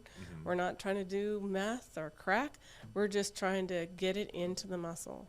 And if you go into the big muscles, you're fine. You're only going to get small capillaries, right? So that's why we're very careful. Like, where do you inject your testosterone? If it's in the buttocks, it's in the upper outer edge, kind of where your pocket is. If it's on the front, it's kind of, you know, where the pocket sits, the side of your pocket on the front sits. Because then we're away from those structures where we could run into problems. So to be a purist, yes, go ahead and pull back if you want to pull back. It's like pulling out, right? And then, do you know what that is, Bill? Goodness, my mother's listening. Sorry. You knew what you were getting here. So. You did. And so even if you do get a little flash of blood, it's a flash of blood, and you probably get a little capillary going in. It's not huge. It's not huge. Okay. So I have a little different thought on that. Yeah. So Yeah, maybe I was talking with you about this. I saw, maybe it was on TV or something, that they were doing it not intermuscular. there are some that do prefer subcutaneous. So if you're doing it a little bit more frequently, like if you're doing small injections 2 or 3 times a week, subcutaneous may be better. I think that's still kind of up for debate, subcutaneous versus IM. The intramuscular injections, you guys know the first few months, leaves a little bit of a knot, and not the day of injection. A couple of days later, that can be really quite tender. Because it can be a lot of, like, you know, like 7 milliliters, let's say. Point- Milliliters? point- 0.7? Yeah, 0.7. Okay. That'd be a lot. I just see the 7. Yeah. And it's, like, that's still kind of a lot of fluid. So if it was just under the skin barely, it's like... Well, that's why they try to break it up so that Yeah. you're doing smaller injections through the week. That'd be... So, yeah. It's hard for me sometimes just to do once a week. So. Yeah. Yeah. But yeah, that knot can be kind of weird. Yeah. Or I get like a soreness sometimes my leg. Is that just because I injected near a nerve or something? That nerve pain is a very specific pain. Oh, okay. Yeah. So that nerve pain is not. So you felt muscle soreness. You Like know a what that's Charlie like. horse, yeah. Yeah. So nerve pain is very much like a little bit of an electrocution Oh, going okay. on all the time. Oh, yeah, no. Yeah. Once I felt crippled. I had to go on like bodybuilding.com because I wasn't sure what happened. And like, I felt like Lieutenant Dan. It was crazy. I was, were you home when I did that? I was paralyzed on the bed because, not paralyzed, but like one leg paralyzed. And my leg was just locked. It hurt so bad. And I thought I probably for sure shot it into my sciatic nerve or something. And You got some sort of nerve. Like, where What did you size- inject? Like, and where did you inject that? And what size needle are you using? That's crazy. 18, right? Or 24? No, how long? No, you're not doing an 18. Oh, that's the You would that's be the drawing pissed one. at me. Okay, Yeah. That's the drawing one. That one Yeah. looks like a sword. Yeah. 24, but only what, inch and a half. Yeah, usually. inch and a half. Yeah. And I'm telling you, and I just do it in the like that muscle. if you got a little too far or a little too far down the leg, then yeah, you probably got a little closer to a nerve than you thought you Holy would. cow. You got to stay kind of up here, buddy. Up high? Yeah, a little higher. Yeah, right there. It's just because my legs are unusually like defined. Like I can see the muscle right there. So I always I'm like, oh, that's it right there. I just go for it. That's a humble brag. Yeah. My like Not I said, so humble. jacked. I can. I'll wear shorts next week. You can judge how humble it is. I won't be here, so thank you. Actually, well, no. But, okay, yeah, I thought. I'm not coming down here. That's for fuck's sake. I had to Google it because I thought I literally maybe just did something very bad. Yeah. But So. it ended up being okay. So the typical form was the one you talked about first, the little foam that you put like in your armpits, and there's just problems with that, right? So one, it's not concentrated enough. There's just a single form for you guys to use. Some of the gels get to about 4% of testosterone. That's typically not enough. I have guys that are doing 20%. Mm-hmm. So On so a topical, 20%? on a topical, Yeah. but this is compounded. So conventional that you get from like the Rite Aid Bartels Mm-hmm. is either going to be a little gel or a little patch that typically aren't more than 4%. And then the pumps will only max give you per day 50 milligrams. Yeah, the first one was the armpit. Like Yeah. it was almost like a deodorant kind Yeah. of dealie, but like those right guards that like feel horrible Yeah. when you put them on. Yeah. And then the pump was on like my chest. Mm-hmm. And I think that was 6%. I think or 5% maybe. It was Yeah. a little bit more maybe. And then there was one I had to put on the inside of my thighs. Yeah. Yeah. That one caused a major rash. That was a bad one. Yeah. And so those are the commercially available forms covered by insurance only if you have those levels that are in what they technically call deficient, which is less than that low normal cutoff value of 250. And then there's still the high out-of-pocket expense. And you want to test that twice, right? Yeah. So when we're doing hormone levels, legally they should be 2 testosterone levels separated by at least a week. Okay. Liv, you were going to say something? I don't know if this is very relevant, but is there any issue with transfer? Because I read on the packaging, like with the foam stuff, that the guy should stay away from if they're sleep. I don't know how long after, but Yeah. of the women getting testosterone. Yeah, for sure. So regardless of where we get it from, if it's a topical form, even for the compounded, you can't just dive in and have intimate time with your partner because there can be some transference. What about just cuddling on the couch? Like you're just next to each other? Well, if you have your clothes on and you didn't just like put it on your wrist and be like, "Hi, Maybe honey." you're a shirtless kind of guy. Andrew sends me so many polos with his shirt off. Well, then Andrew needs to like air dry for probably like 30 minutes before he starts snuggling up on Amy. He gets shy though, because what he'll do is he'll be sitting in his chair like this, and he'll have his polo, but he'll get shy and he puts he puts like a blanket or something. He covers it like this. And this is how he polos me, with a little shirt right here. And then once he went like this, woo, and he flashed me, didn't he? So this here Was is dying. this is my stress cup, and this is how much I have for you fuckers today. Okay? So yeah, All just right. like He gave me a peekaboo. dynamite areolas, I'm sure. Did you know this is what you were gonna be walking into when you came on here? Oh, I knew there was some tardiness going on down here. Hey, I do this weekly, so You, I think, came up with the idea, so that's on you. We know I am not against pulling up the evidence. He might actually beat me though. Bill. He might hurt me if I did that. Yeah, I think he would. probably not a good idea. definitely hurt you. So anyway, so there is an issue with transference, regardless of the form, whether it's from a regular pharmacy or a compounding pharmacy. And we'll talk a little bit more about the compounding pharmacy in just a moment. You said patches. I've never heard of the patches. Yeah, there's some. I guess they've come out now with some patches as well. But similar. Still only about 4%. Okay. Yeah. And then the injectables. There used to be an oral form, and I think there may still be.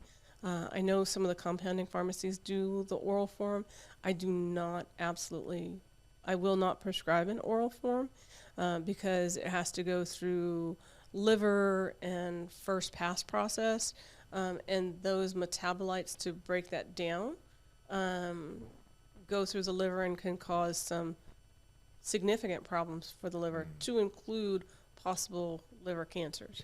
So I never will prescribe an oral testosterone. Yeah. What she mean when she said first pass, when you ingest something, there's a portal blood system that comes from your intestines that goes through your liver first, because the liver is a detox organ, and that's called the first pass effect, where something you take in, the liver will have a shot at first, and so that's you get those metabolites from there.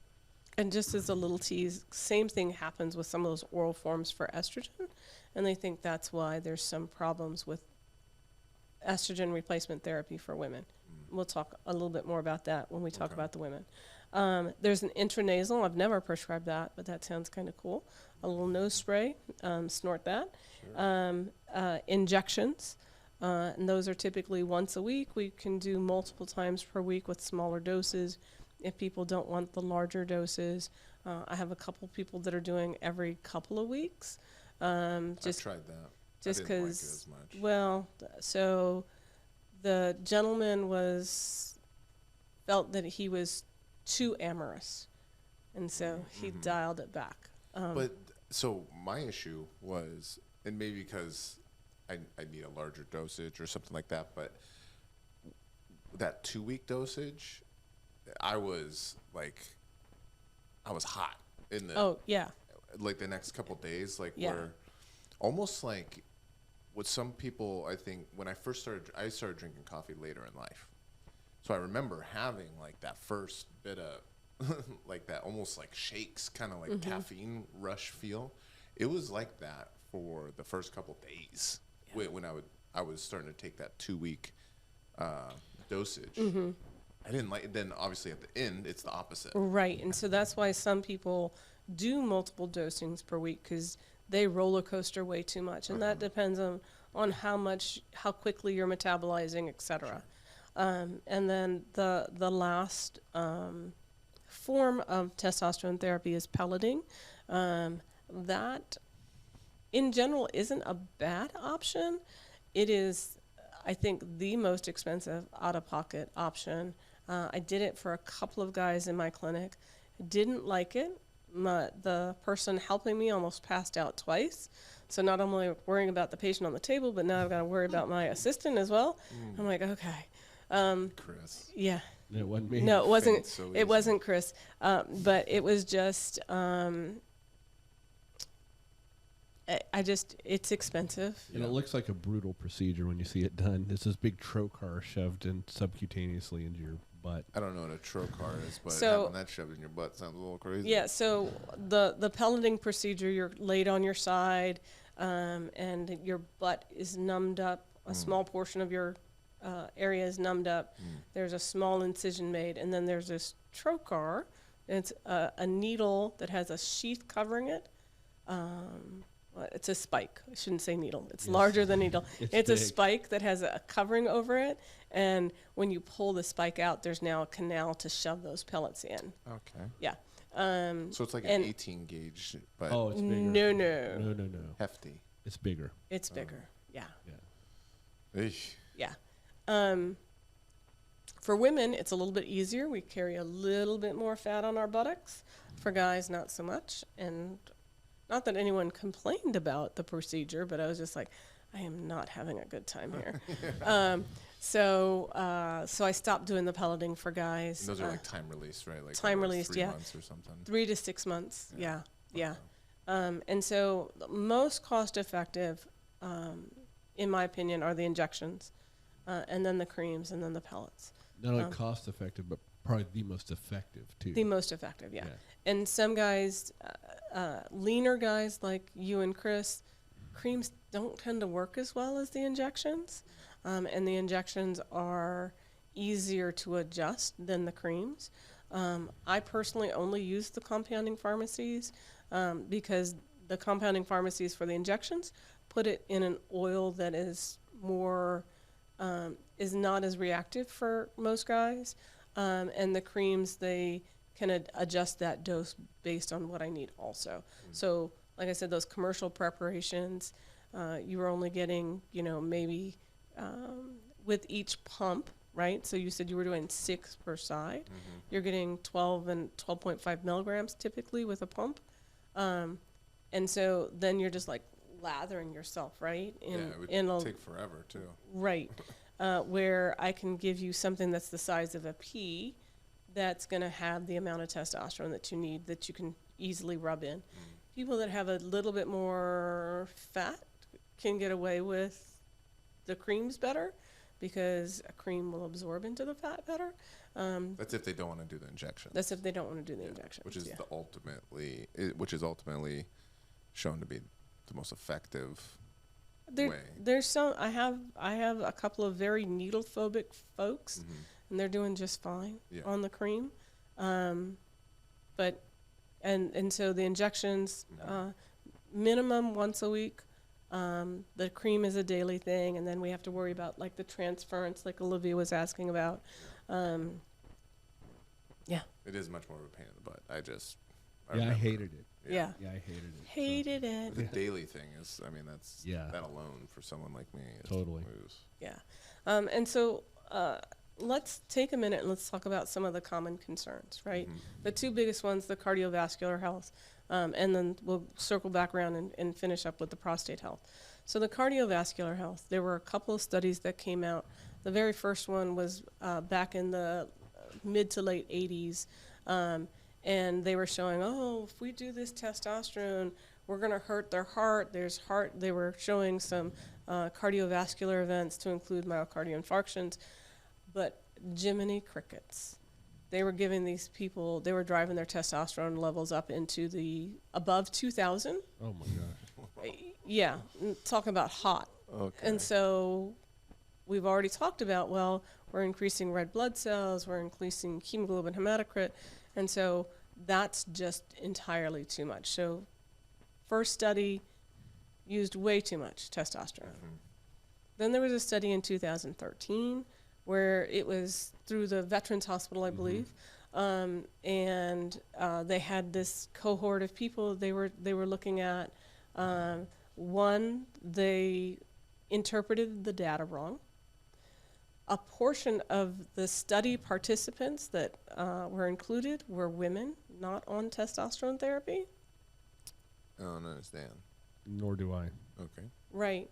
Why were women involved in a men's cardiovascular testosterone therapy study? Don't know. But there were women in there. And when they actually went back and looked at that data, they showed that there was a huge cardiovascular benefit with testosterone. Matter of fact, that 2013 study, 2013 study, there were 29 different international medical societies, more than 160 physician scientists from 32 different companies that petitioned for a retraction of that article, citing gross data mismanagement and contamination. Another thing is they had confounders to the study that they were trying to correct for. There was over 50 of them. Confounders are different little things like, Bill smokes and Chris drinks and Andrew is eating candy like a fat bastard. And so it's like the meat thing, the red meat. Right. Issue. So they tried to correct for all of those, and then they interpreted the data completely wrong. And they still, to this day, that paper is still available. And it's probably cited by still people. I'm sure. And then there was a study in 2014, and this was a problem because it was called a retrospective study, so they kind of went back and took a look at a few other things. They didn't control by age group.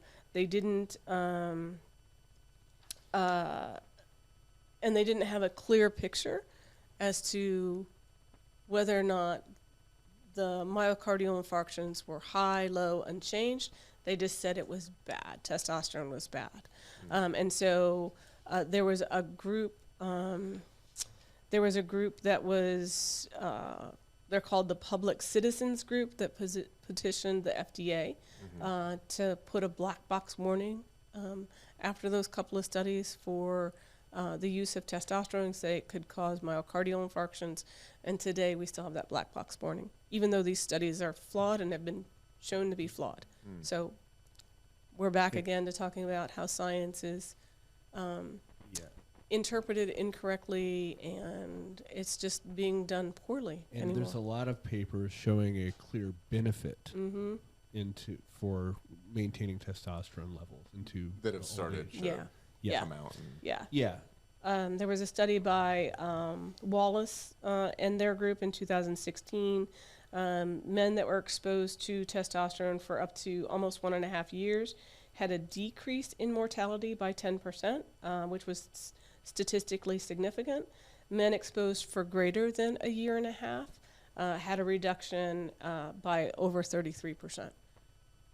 So In mortality, so all causes of All mortality. cause. Yeah.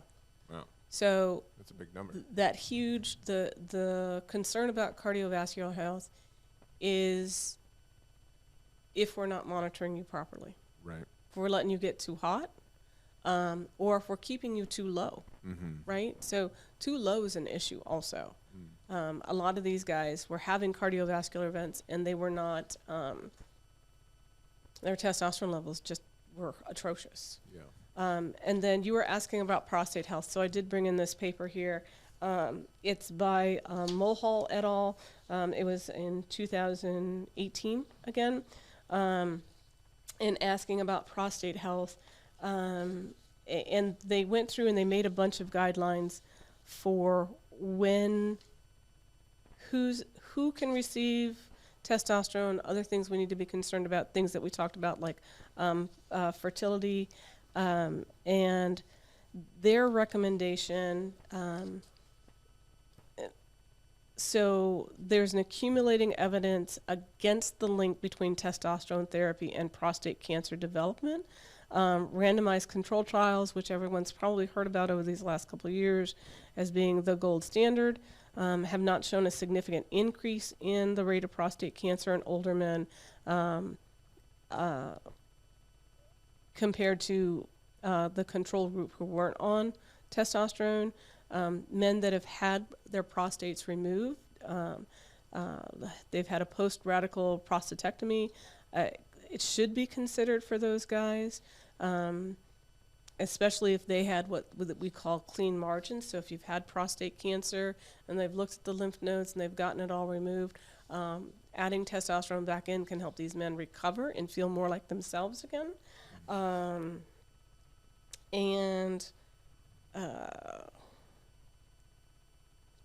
What else did I want to make sure? We talked about the oral testosterone. They do recommend that if you did have a cardiovascular event, you wait 3 months before starting testosterone, just to let the heart kind of get healthy again. This is where I was disagreeing with them. They were saying we should aim for between 450 and 600 nanograms per deciliter.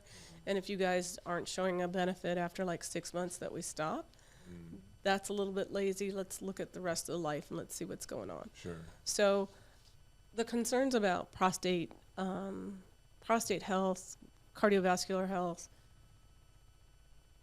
it's too much or too little our problem on both aspects. And so we've got to do testing. And then this is where some of the doctors get a little bit lazy also.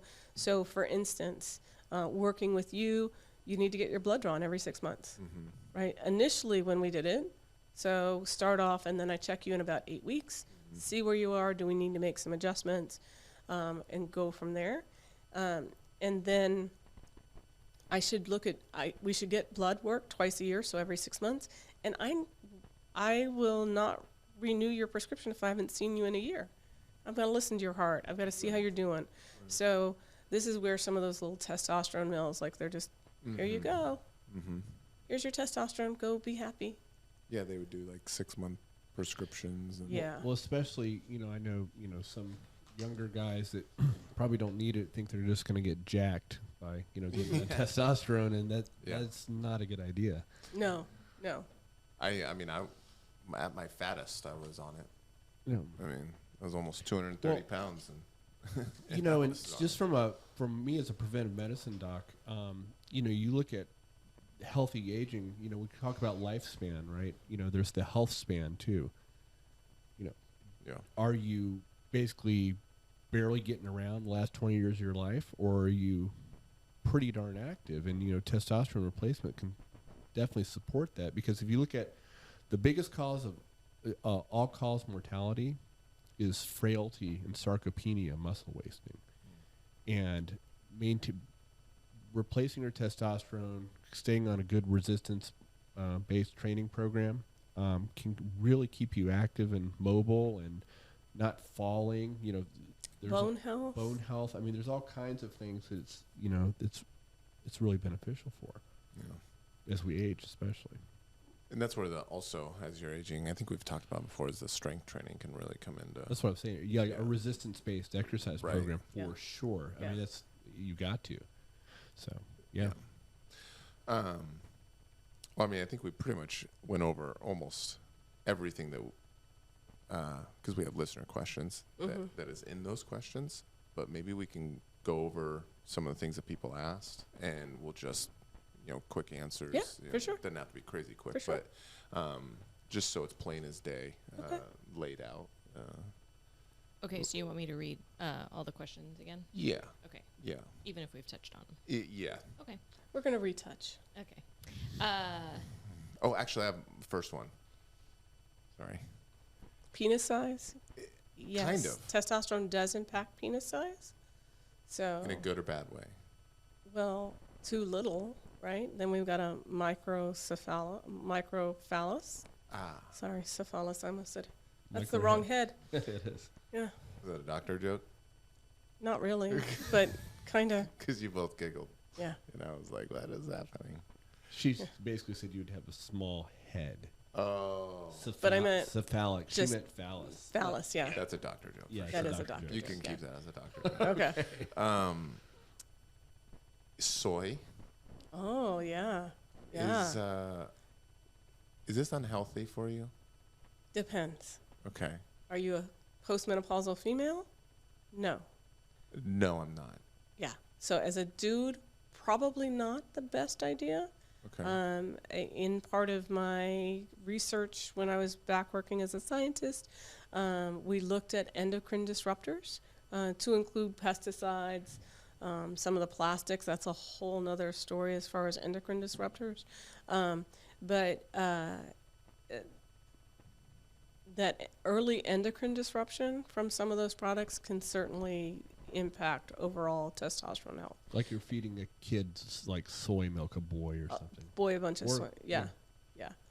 So How can that impact a baby if they're colic and they got soy as a baby instead of breast milk? Could it impact them hormonally, potentially, right? Because like soy in their is later development? soy is a weak estrogen binder. Mm-hmm. Weakly binds to the. Is it ginseng? Is that what is it? One of the isoflavones in soy? Yeah. I forgot which one it is. Genesetin. Genesetin. Mhm. Okay. Yeah. And that can, so we do a lot of things in like animal studies, and they don't always translate well into humans. But when we were looking at the male rodents that were given just that isoflavone, the genesetin, yeah, their testosterone levels were significantly lower compared to controls. Okay. Yeah. So, Okay, so in excess, as an adult, soy can have negative effects and be unhealthy. It's a very generic question that I saw on Twitter. right. And so, again, we're kind of, it depends, right? So we've got to look at, this is a whole other thing, like heritage. Like, are you of Asian descent where your genetics could probably handle that soy better, or are you a farm boy from Iowa Right. that probably doesn't really have the mechanics for proper soy production? So it's a great question. I try to have guys in general just stay away from soy. Yeah. Yeah. And that was the interesting discussion I was watching, is one person asking if anyone knows of how soy is bad, or if it actually is bad, because they point to like Japan and I think it's like a blue region or whatever, right? As in they live long, and they're typically not obese, and they take in a lot of soy, nutritionally. Well, conversely, though, you could say, well, then, why do so many Asians have lactose intolerance? It's the same thing. As Northern Europeans typically of ancestry typically tolerate dairy better. But it's the same idea, Right. right? So it's the body is amazingly adaptable through generations. Yeah. But then someone pointed out that, well, what's interesting is, and this is maybe not a health thing, but performance is, people of that region, they're not super muscular, typically. Not always, of course, but typically, if you look at just Their body habitus is quite different than like Casey. right, Yeah. which is Ridiculous. Viking, Yeah. direct descendant of Vikings staying within their village. Yeah. Yeah. Okay, that's my own little thing. Go for it, Liv. Okay, so when do you need TRT, like symptoms? Yeah. And so, again, if you're having those sexual wellness symptoms, decreased sex drive, problems obtaining or maintaining an erection, that's definitely first and foremost, that should be investigated. But that can also be a problem with your blood sugar as well, if you're having a problem with erections. Because if you have uncontrolled diabetes, now we have a lot of inflammation to those smaller vessels of the penis, and then we're not getting blood flow, so we're not maintaining an erection. So, and I'll let you keep going. We have someone that went to our gym that is a very bold man, and he was talking about when he started, like he thought he was having issues, but then he started some of the natural remedies, and he's like, man, I feel great now. And his telltale sign of if he was feeling great was what you're talking about in the morning. Morning wood. There you go. Yep. You can use your big boy words. An erection. It's an erection. Sure. Yeah. And I'm a child still, remember, six years old, so I can't say stuff like that. I giggle. Okay. I make fart noises with my car. Yes, you do. So that was like, for him, that was like, man, I literally, once he started having that regularly, it was like, it actually coincided with his test scores. Is that probably another, like, maybe it's not in a sexual experience, but it's like that kind of morning thing. Yes. Yeah. Yes. Okay. And then I would put on there, if you've had a brain injury, we should probably look at those levels. Problems having just recovery performance or performance with exercise. Problems with sleep, depression, problems maintaining focus or concentration. Or if any of those things are made worse by exercise, probably should be looking at your testosterone levels. Okay. What is a healthy and what is an unhealthy testosterone level? And so unhealthy is wherever you are having those symptoms. However, conventional medicine, the laboratory ranges, and again, depending upon region and where your labs are, those ranges could go from 250 nanograms per deciliter all the way up to 1,100 nanograms per deciliter. I definitely believe anyone below 400 is deficient. We should probably do something about it if you want to. And then too much is where we start having some of those excess blood issues, or probably a better answer, if you're a rage monster, if you're having acne, probably are pushing that too much, and we need to dial you back just a little bit. So the blood issue isn't necessarily a reason to pull back on testosterone.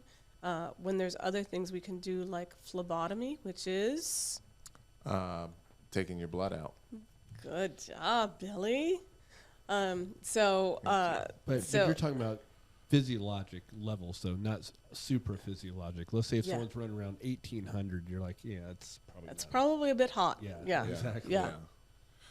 How many deciliters in a gallon? I would have to get a converter. I don't know. How many? That's what I was trying to figure out. It's like, how big is a deciliter? How many liters are in a gallon? So Is it 2 liters to a gallon? no. So a liter is a little bit bigger than a quart. Okay. So it's just shy of 4 liters to a gallon. Okay. So Okay. a deci is 1/10 of a liter. Okay. Does that help? Oh, yeah, I could do that math. Okay. So, next question.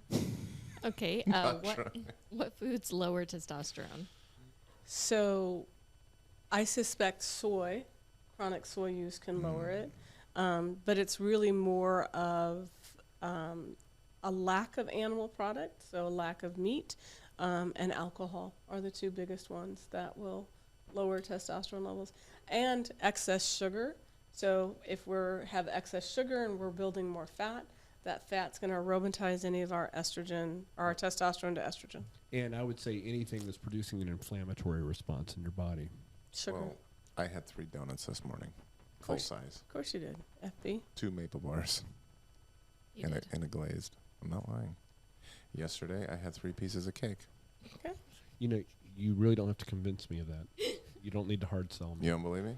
I do. Oh, no, believe we- you. we- That's what I'm yeah. saying. You don't have to try to convince me that you did that. Well, Amy at Andrews. Brittany showed us what you took home. Okay, Yeah. Yeah, she took a picture. she did. She put it on the internet. Yeah, she did. Well, it's gone now. Next. Okay. Are there natural ways to increase testosterone? So those lifestyle factors, right? Sleep, stress, nutrition, exercise have to be, regardless if we're replacing it or doing something natural, have to be in the picture. And then you can try the DHEA if it's low. There's a few other herbs that supposedly will raise testosterone levels. I've not seen that to be terribly true, but they can certainly help with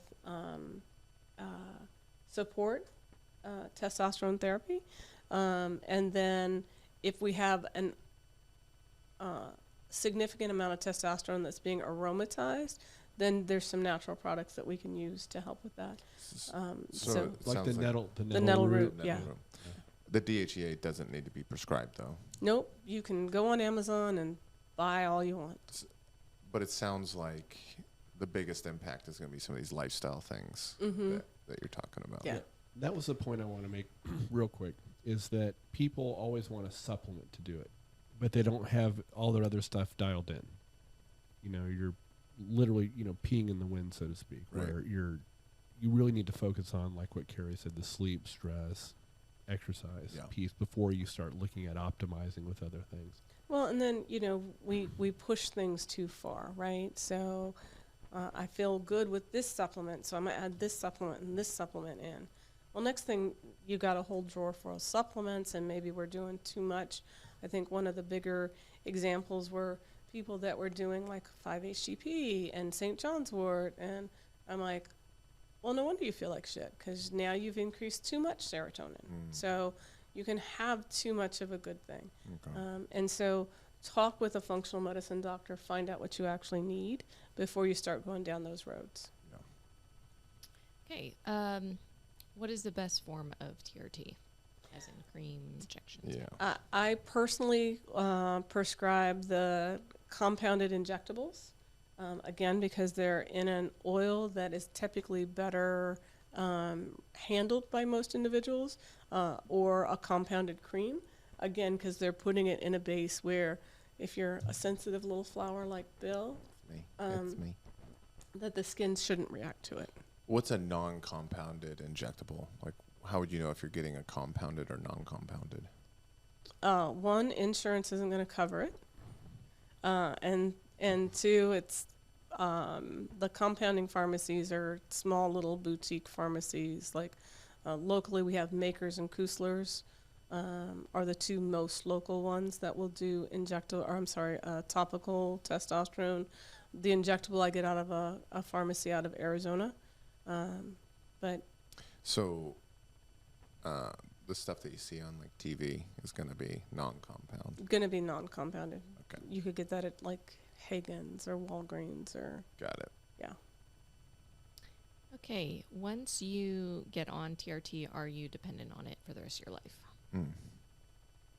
So, yes, but so you will most likely need it your entire life if you want to continue to feel good. When you come off of it, your body will readjust. You'll probably really feel like crap for a little bit, but then you'll kind of get back up to where you were before you stopped, before you started testosterone therapy. So it's a yes, but there's a caveat to it. Okay. Is this something, can you get TRT through your family physician, or basically would you have to go to someone like you? Hopefully your regular family doctor would have this conversation with you and do the work. Most often they're only going to prescribe those commercially available preparations, the foam that you put in your armpit or the gel that you put on your arms or your clavicle area. Very rarely do we have the general medical community using the compounding pharmacies. I think when I was Googling low testosterone and all that, it naturally took me to urologists and endocrinologists as like specialists. Right, and they're gonna... But they still put me down the compounding BS road. Yeah. And I thought I was seeing like the people that are top in that world. And they are. Like those guys and gals, they're excellent at what they do. Mm-hmm. But then they start setting up their own biases like, oh, the compounding pharmacies, they're horrible, they're not controlled, blah, blah, blah. Well, if you get a prescription medication, like there can be up to 20% variance in that strength. Mm-hmm. So it can be 20% too low, 20% too high. The compounding pharmacies that variance tends to be a lot more narrow. Yeah. And they're prescribing something for you. Yeah. Not like, because you have a different dose than Chris has a different dose. Right. And so, especially when we're doing the creams, those are very much dialed into the individual. So. And you might get, you might land someone like Chris works at a large clinic, so you might land someone like Chris that's a good urologist, but But again, they're still going to stay within that. Oh, here I'm going to send your prescription to Bartell's or Hagen's or. Okay. Yeah, they rarely use compounding pharmacies. Interesting. Okay. Can long-term TRT use increase heart disease? No. We just talked about that. So there was that study done in 2016 that showed that men that were on testosterone for greater than 1.4 years had a decrease in all-cause mortality by 33%. And that was to include heart issues. There's been some later ones too. A review article I just happened to look at the other day that showed a benefit. Yeah. Not only is it not bad, but it seems to be beneficial for according with those caveats Carrie said. You have to get it monitored. You don't want your platelets going through the roof, being super physiologic and right. Mm-hmm. Okay. And how often should someone get levels checked? So initially, if you're considering testosterone therapy, there should be an initial blood draw, should be in the morning, no B vitamins, for at least 72 hours before the blood draw. Like I said, should be done in the morning, typically before 10 o'clock. And then there needs to be a subsequent blood draw at least 1 week later before we even start you on that, so that we can see, do we have consistent levels going on? And then 8 weeks after you initiate therapy, so we can see where you are as far as dosing needs to go. And then I do twice a year. just to make sure guys are doing okay with an in-person exam once a year. And if you will not come in for that in-person exam, I will no longer prescribe that for you. What if you are at acceptable levels, you're not really having symptoms, but you're 39 years old, so you're checking. How often should that person check? Twice a year. Twice a year, just maintain that. Yeah. Okay. I actually have 2 questions on my own. Go ahead, Big Mama. Okay. So you know how you were talking about the bad breakdown of testosterone? Was it D something testosterone? Is there any supplements that you can take kind of like with estrogen, like DIM, that would help to excrete those out of the body or process them better? I still use DIM for guys as well, Okay. to help with that healthy metabolism of testosterone. And DIM is diindolylmethane. It is if you eat the broccoli sprouts or get that sulfury smell from like broccoli. So that's diindolylmethane. And it helps greatly with metabolism. But we really only have to worry about metabolism if we're doing something where they're really hot or they're over converting to estrogen. Okay. Or the dihydrotestosterone, either one.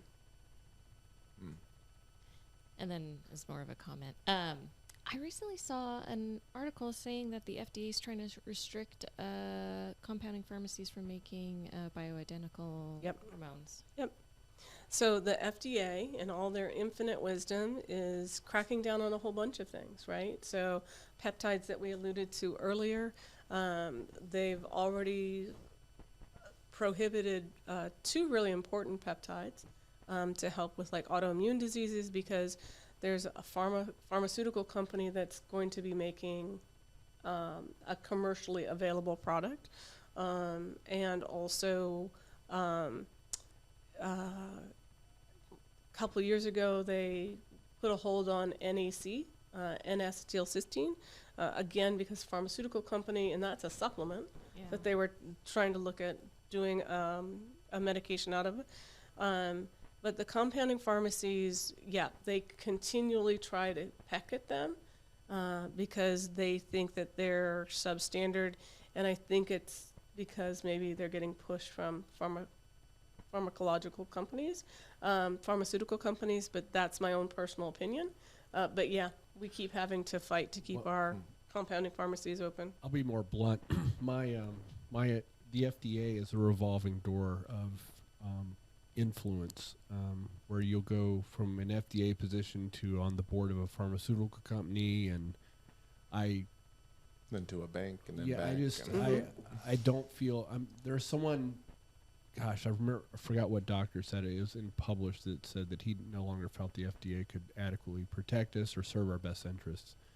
And not to say there's not good people working for the FDA. I mean, there's just in this last 2 years, if you remember some of these, I hate to say, the Voldemort issues with the vaccine, we had 2 high-level FDA people resign over, and it never came out what came of it. But I think there's way too much influence on the pharmaceutical companies on the FDA. And for this, it's like Walmart or Amazon or Target, pushing out the mom and pop stores, pretty much.